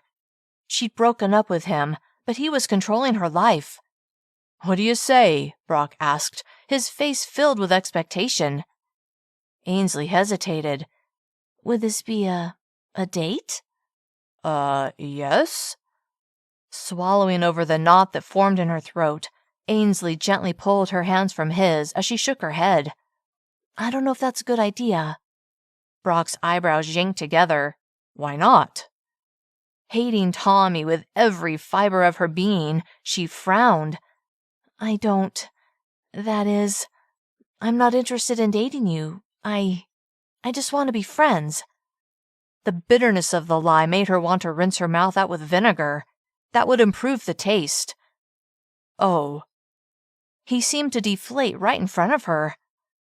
Desperate to bring the happiness back to his eyes, she added, "Well, maybe we could go somewhere, as friends." That wasn't ideal, but Brock would take it. After the kisses he and Ainsley had shared, he'd gotten the distinct feeling that she was as attracted to him as he was to her. What had changed? Then he knew. Seeing him hit Tommy must have turned her off, killed any attraction she had for him. It was his own fault. Yes, he'd been freed of any charges, but he'd lost Ainsley in the process. He'd blown everything, destroyed any chance he had with her. Wait, maybe he hadn't. Maybe he could prove to her that his reaction had been out of character for him, that he was actually a good guy. Fresh hope suffused him, and he smiled. He stood. I know just the place. Ainsley stood as well, and he fought the nearly overwhelming desire to draw her into his arms and kiss her. She'd made it clear she wasn't interested in that, and he needed to respect her boundaries. But knowing she was just out of reach made him want her all the more. Chapter 17. Red Apple Diner? Ainsley asked with a smile as Brock pulled into a parking space. Why not? I know you love their shakes, and from what I remember, their burgers are pretty good too. She glanced at him, loving the strength in his profile, loving everything about him. This was torture, being with him without being able to tell him how she felt. She comforted herself with the fact that he was flying back to Sacramento in 2 days, but that was no comfort at all. While she'd been musing, he'd come around to her door, and now she let him help her out. But once they were both standing outside his car, she reluctantly removed her hand from his. I'm starving, she said, as a way to cover her action, but she had no appetite at all. Good, I am too. They walked side by side, and once inside, he led her to a just-vacated booth. It was Friday evening, and the place was busy. A server cleared the dishes away and wiped down the table, then set menus in front of them. Glancing around, afraid Tommy would somehow see them, Ainsley wasn't able to relax. What's wrong? Brock asked. You seem, I don't know, tense. He was exactly right, but she had to pretend everything was fine. No, I'm just, I don't know. She couldn't come up with a convincing lie. Brock knew what the problem was. She was embarrassed to be seen with him. Everyone in town had surely seen the video of him punching Tommy. He looked like the caveman Tommy had accused him of being. Shame poured over him like acid. Being aggressive was part of his job. If he wasn't, he would be sidelined or traded. But in real life, among civilized people, what he had done wasn't acceptable. I'm sorry, Ainsley. His voice was soft so that the neighboring diners couldn't hear. Her eyes widened. Sorry about what? About what happened. With Tommy. I shouldn't have lost my cool like that. It was a mistake. One that I'll always regret. His eyebrows bunched. Will you ever be able to forgive me? Tears filled her eyes, and she placed her hand over his. Oh, Brock, there's nothing to forgive. You were standing up for me. I'm just sorry I ever met Tommy. That wasn't what he'd been expecting. He took her hand in his and lifted it to his mouth, then gently placed a kiss against her tender skin. She gasped, then yanked her hand away and looked at the other diners before staring at her lap. What the? He thought. She might say there was nothing to forgive, but clearly she was ashamed of him, of people thinking there was something between them. Hurt, Brock picked up his menu and pretended to study the options. Ainsley hated this, hated that she had to watch herself around Brock. Desperate to tell him everything, to let him know this wasn't his fault, she opened her mouth to speak. But then, out of the corner of her eye, she saw someone approaching them. Turning her head, Ainsley saw Tessa stop beside their table. Panic swelled within her. Had Tessa seen Brock kissing her hand? Would she report it to Tommy? Hey, Ainsley, Tessa said, a fake smile on her mouth. Hey. Looking at Brock, Ainsley said, I work with Tessa at Dr. Harris's office. Then she smiled at Tessa. Tessa, this is Brock Remington. Tessa held out her hand, and Brock took it in his. Nice to meet you, Tessa. You too. Tessa retrieved her hand. I was sorry to hear about your father. Sadness slid into Brock's eyes. Thank you. I appreciate that. How's your... Tessa glanced at Brock's right hand. Your fist. Mortified that Tessa would say that right to his face, Ainsley wanted to jump up and drag Tessa away. But before she had the chance to put her impulse into action, she heard Brock say, "I'm ashamed about what I did." Brock's shoulders were hunched, and he was shaking his head. Ainsley looked at Tessa, who seemed unimpressed with Brock's remorse. Then again, she was friends with Tommy, and Ainsley knew how bad Tommy's face looked. "You should be," Tessa said, her voice dripping with disdain. "You broke the man's nose and blackened both of his eyes."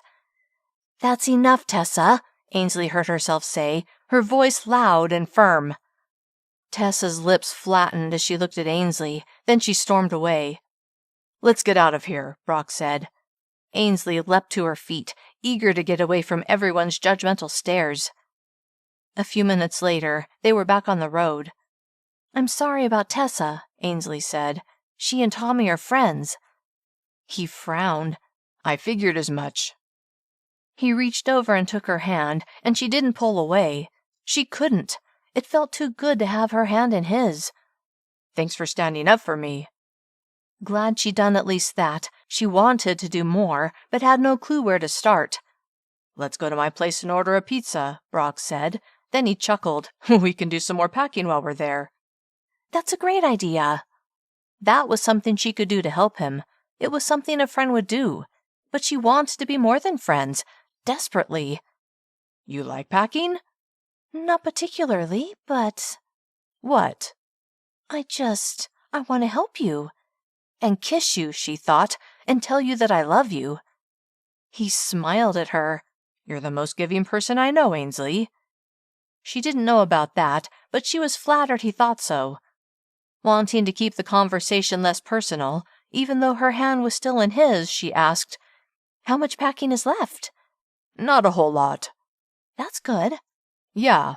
I've arranged for Goodwill to come on Monday to haul away all the boxes and furniture. I've already shipped the items I'm keeping to Sacramento. Then I'll have a cleaning service scrub the place down before I put the house on the market." It was all so final. He would be gone in less than 48 hours, and he would never come back. She clung to his hand as her aching heart began to shatter. Brock was surprised that Ainsley was still letting him hold her hand, especially after the way she'd reacted to the kiss on her hand at the diner. Then again, they were alone now. No one could see her with him, so maybe she was able to contain her embarrassment. And, despite everything, she was still willing to help him pack. Amazed by her selfless nature, he knew she was everything he wanted in a woman. Startled by the sudden realization, his mind raced with a way to win her heart. Not sure if he ever could, he scolded himself for thinking everything should always go his way. He'd been beyond blessed in his life, but that didn't mean he wouldn't have disappointments. He'd experienced plenty of setbacks in his life, but losing Ainsley was a defeat he wasn't sure he could accept. Chapter 18. "This pizza is so good," Ainsley said, before taking another bite of her slice. The crust was just the right thickness, the cheese melted in her mouth, and the chunks of sausage, pepperoni, ham, and bell pepper were perfect. Brock swallowed the mouthful he'd been chewing. "Better than the burgers at Red Apple Diner?" Trying to forget that they'd even gone there, she nodded. "Definitely." "I think so too." She smiled at him as they continued eating, and when they were done, she helped him clean up before they went into the spare bedroom to finish packing the odds and ends that were left. "I'm glad this is only a 2-bedroom house," she said, as she ran packing tape over the top of the box she'd filled. Then she added the box to the stack in the hallway before coming back in the room. Leaning against the wall, she watched as Brock took the last few items down from the high shelf in the closet. Brock laughed as he turned to face her. "Right? I tried to get my dad to let me buy him a brand new place, but he refused. Now I'm glad." "Your dad was such a great guy, Brock." Her smile was soft, and the moment seemed right. He had to kiss her. Had to. In 2 strides, he was in front of her, with only inches separating them. Cupping her face in his hands, he studied her. Her blue eyes were wide.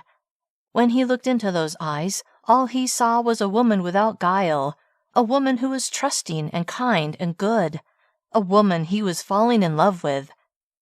Needing to feel her mouth against his, her body in his arms, he gazed at her as his mouth descended toward hers. Ainsley was paralyzed by his gaze, by his very presence. Her love for him filled the whole room, and it was physically impossible for her to turn away. Her heart wouldn't let her, no matter how much her mind told her she should. "Brock," her mind cried, "I love you so much." Then his mouth was on hers, and her arms wound around his neck as he moved to circle her waist. Melting against him, she savored this moment, memorizing the way it felt to be in the security of his powerful embrace, to have his mouth claim hers, to feel loved, because she knew this would be the last time she saw him. She couldn't take it any longer.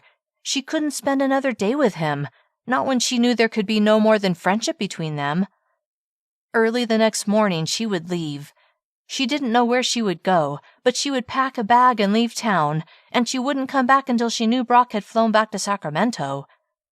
When he released her from his embrace, his eyes on her, Ainsley's chest tightened and her head pounded.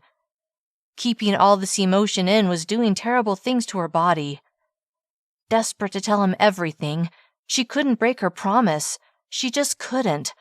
And even if she was willing to, fear of what would happen to Brock stopped her from telling him the truth.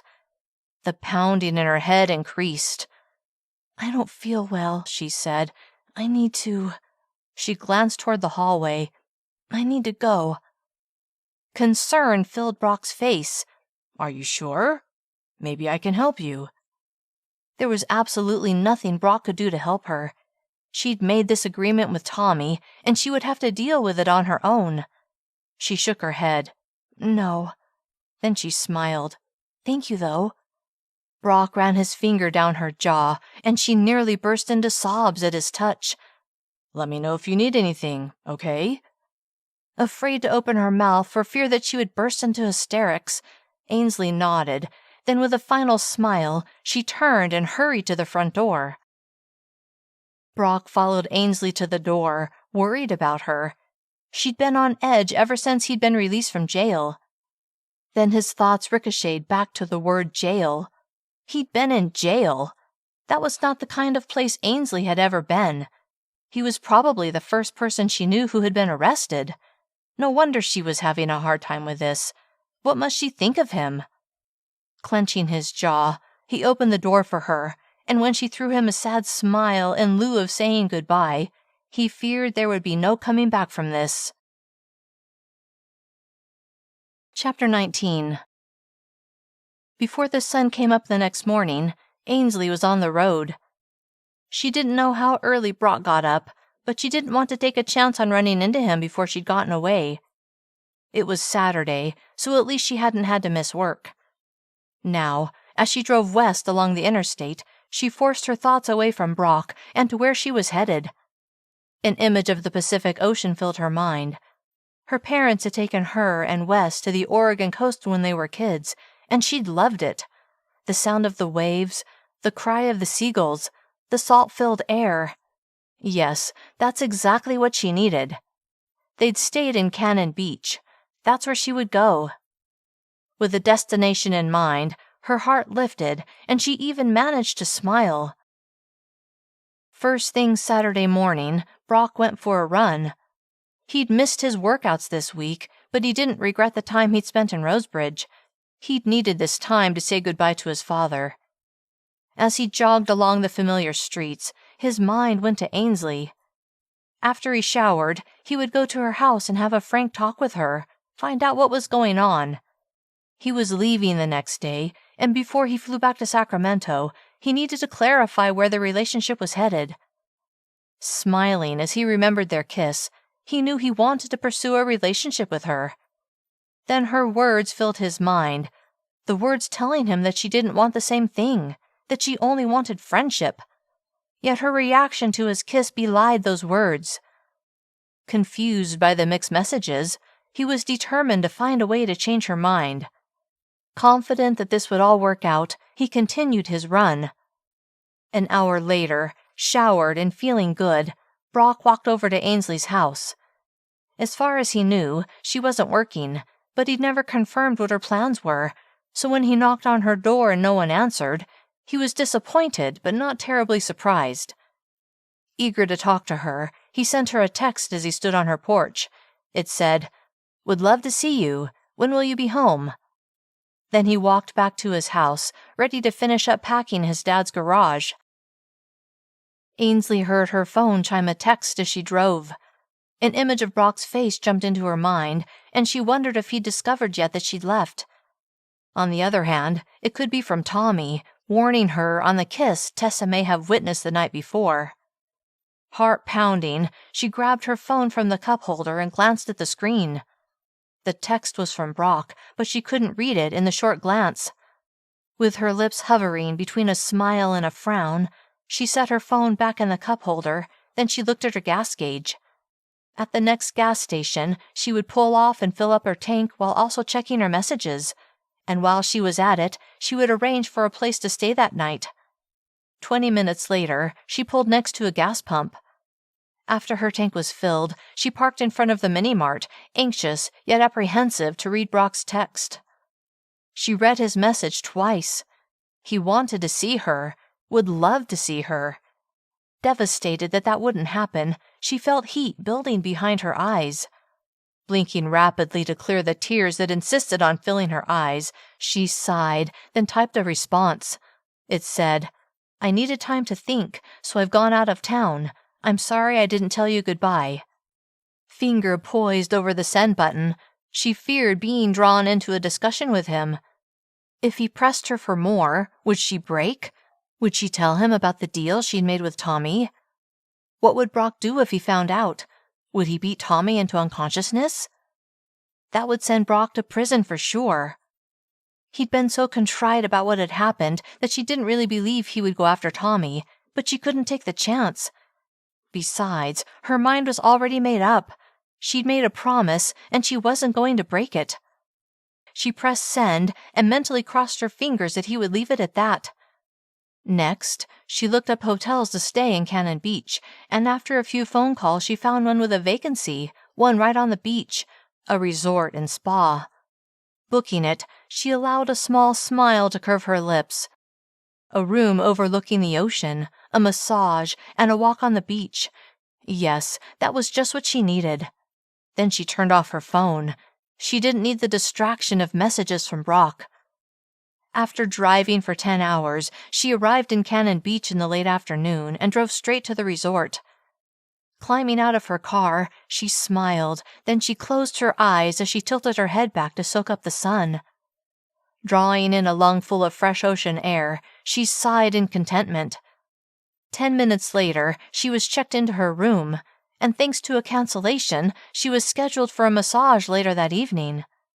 She stood on her balcony overlooking the ocean, listening to the waves crashing onto the shore, then the hiss of the ocean as it slid across the sand.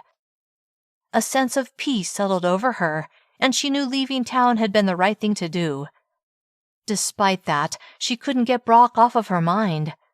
She went back into her room and took her phone from her purse before turning it on. Eager for some sort of contact with him, she waited while the phone booted up, and when it was done, she saw there were 2 messages. Tapping the icon, she nearly held her breath, then saw that both texts were from Brock. The first one said, "I need to talk to you." Then, "If you don't want me to contact you, I'll respect that.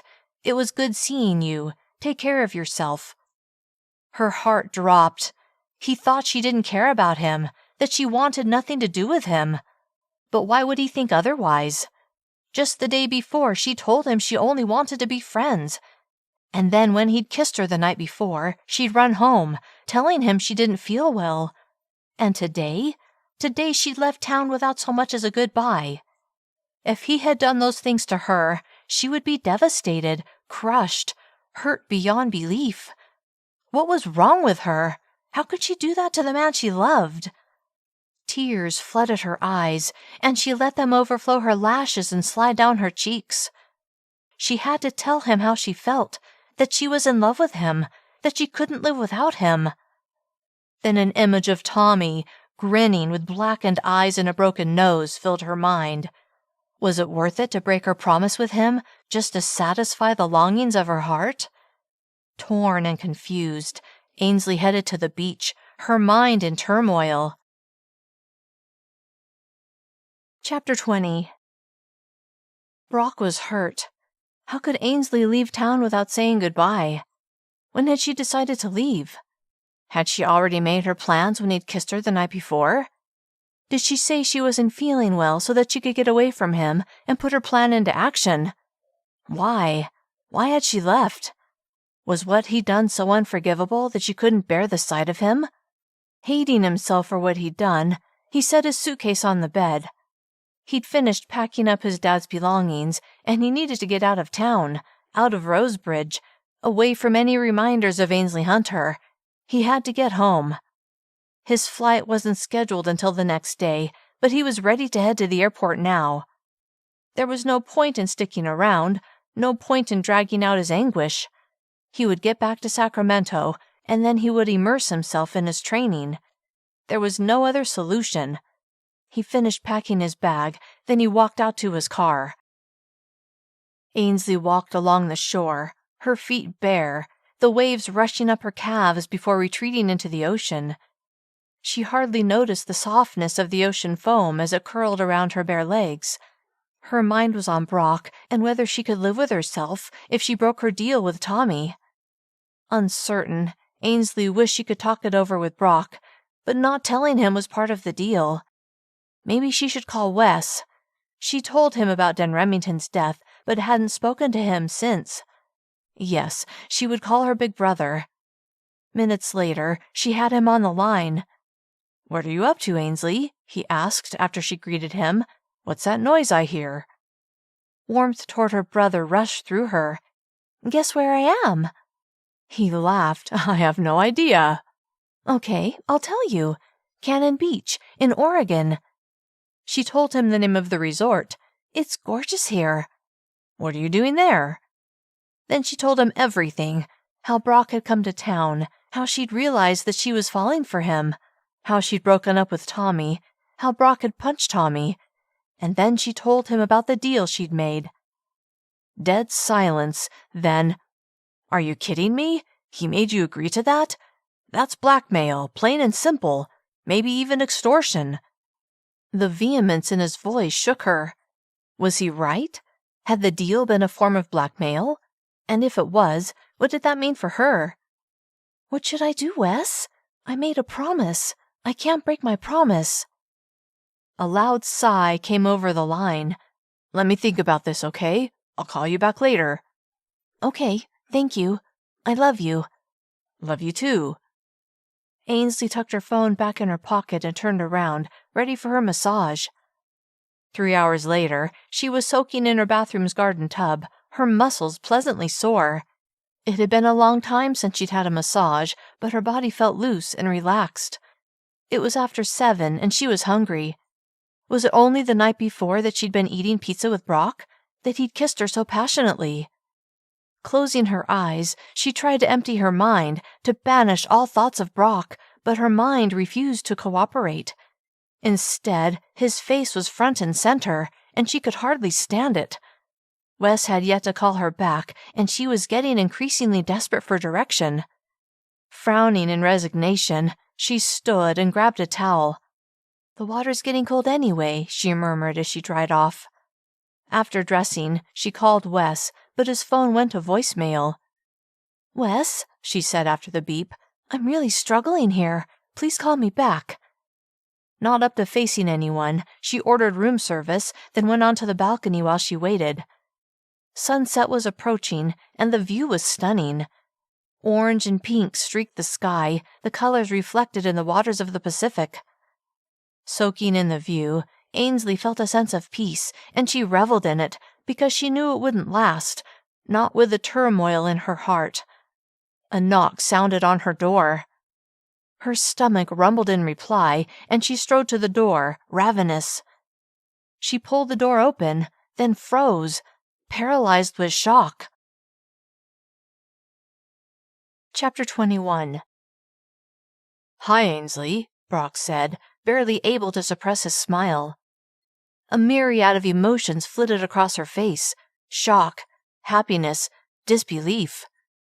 Brock, how did you... This was better than he could have imagined. After Wes had called him and told him what was going on and where Ainsley was staying, he chartered a private plane so that he wouldn't waste a moment reaching her side.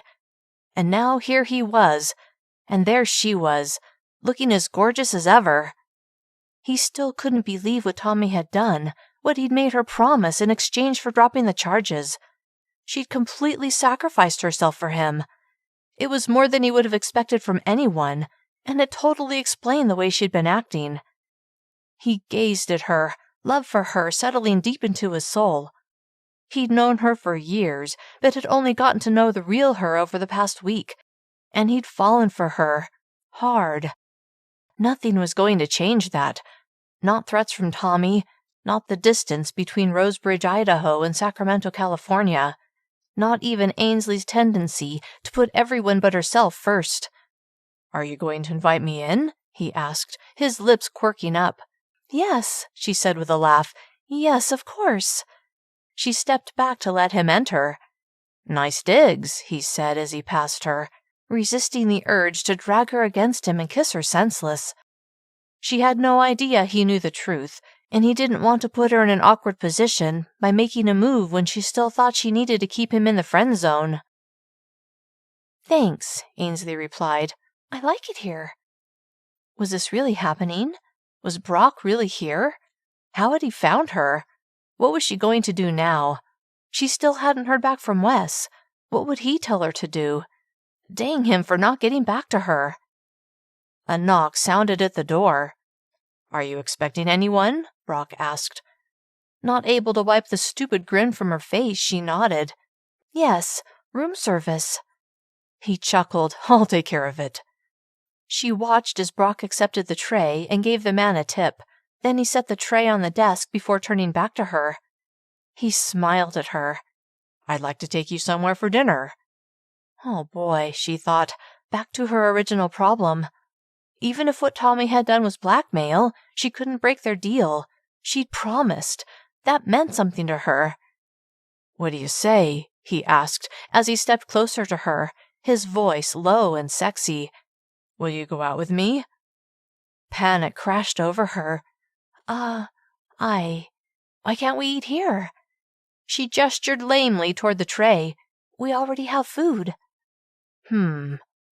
Brock turned and strode to the desk before lifting the cover off of the food. "Chicken salad and a roll." He turned and grinned. "I don't think that's enough for the both of us." "We can order more." She dashed to the bedside table and picked up the phone. "I can call room service right now. It won't take long." This was ridiculous. She couldn't keep this up. A smile tugged up the corners of Brock's lips as he slowly shook his head. "No?" she asked. "No." He was walking toward her, tall, ripped, and devastatingly handsome. Ainsley set the phone back in its cradle, her eyes locked on his, her body frozen by his magnetism. He stopped in front of her and ran a finger down her jaw. She nearly melted. "I can't go out with you," she whispered, her heart stuttering with despair.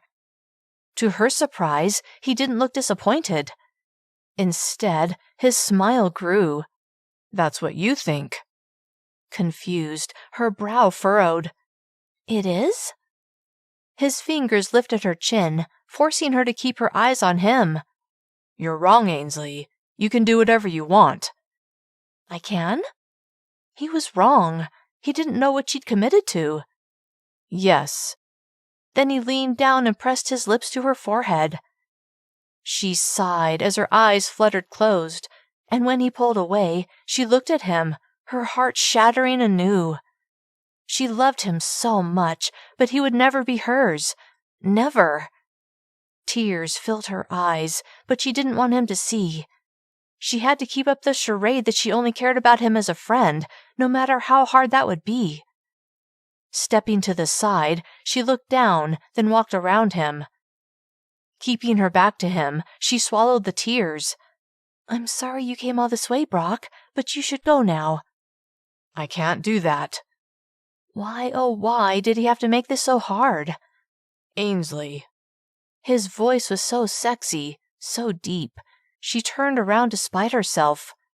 Still, she kept her head down, her tears hidden. "Look at me." He stood 5 feet away, still too close for comfort.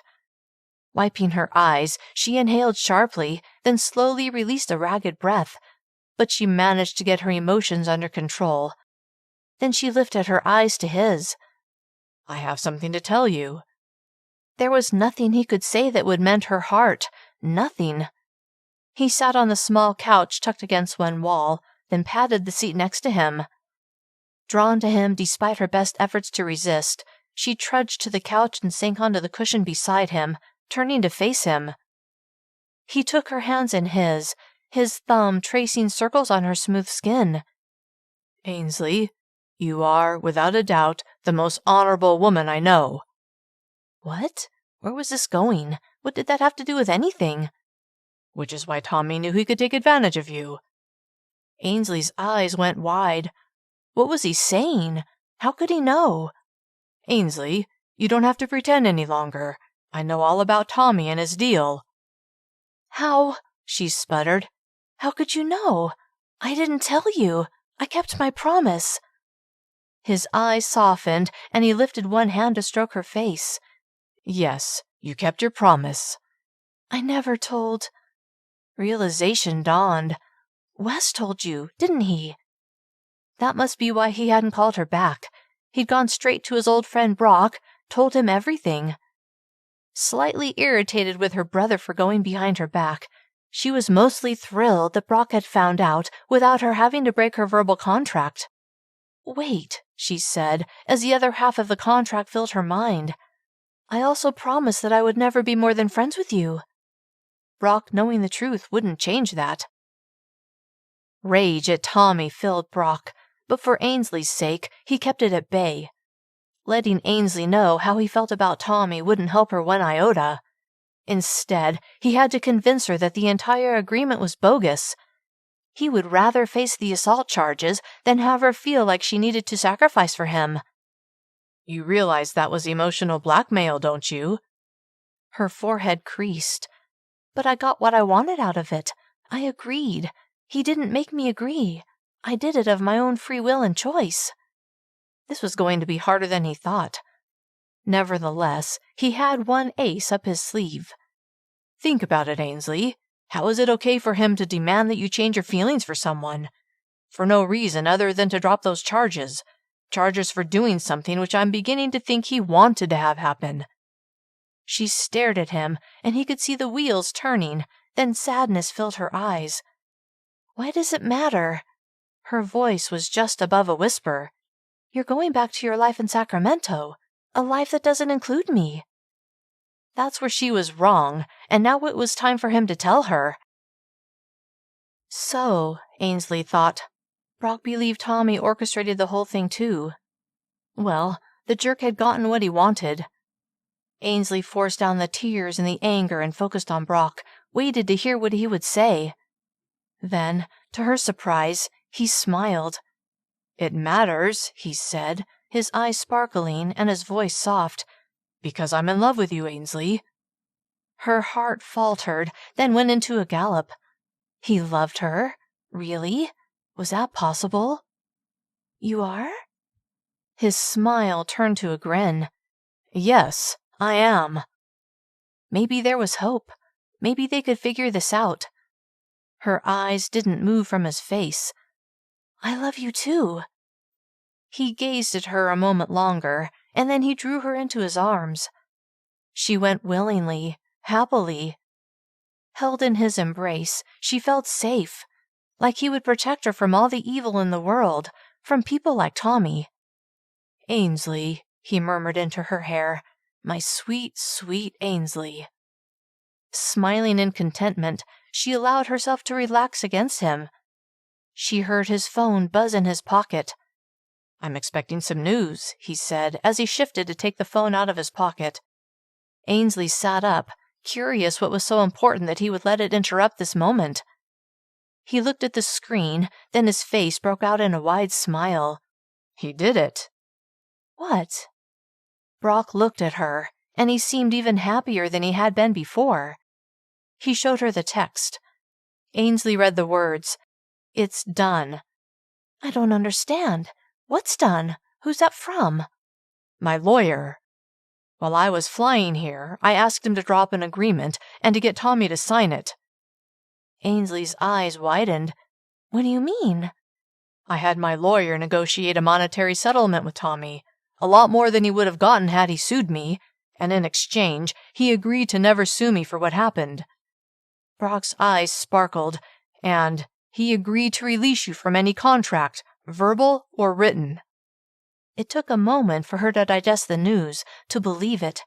But when she did, she leapt to her feet, joy bursting within her. "No way!" Brock laughed, then he tugged her down beside him. "Way!"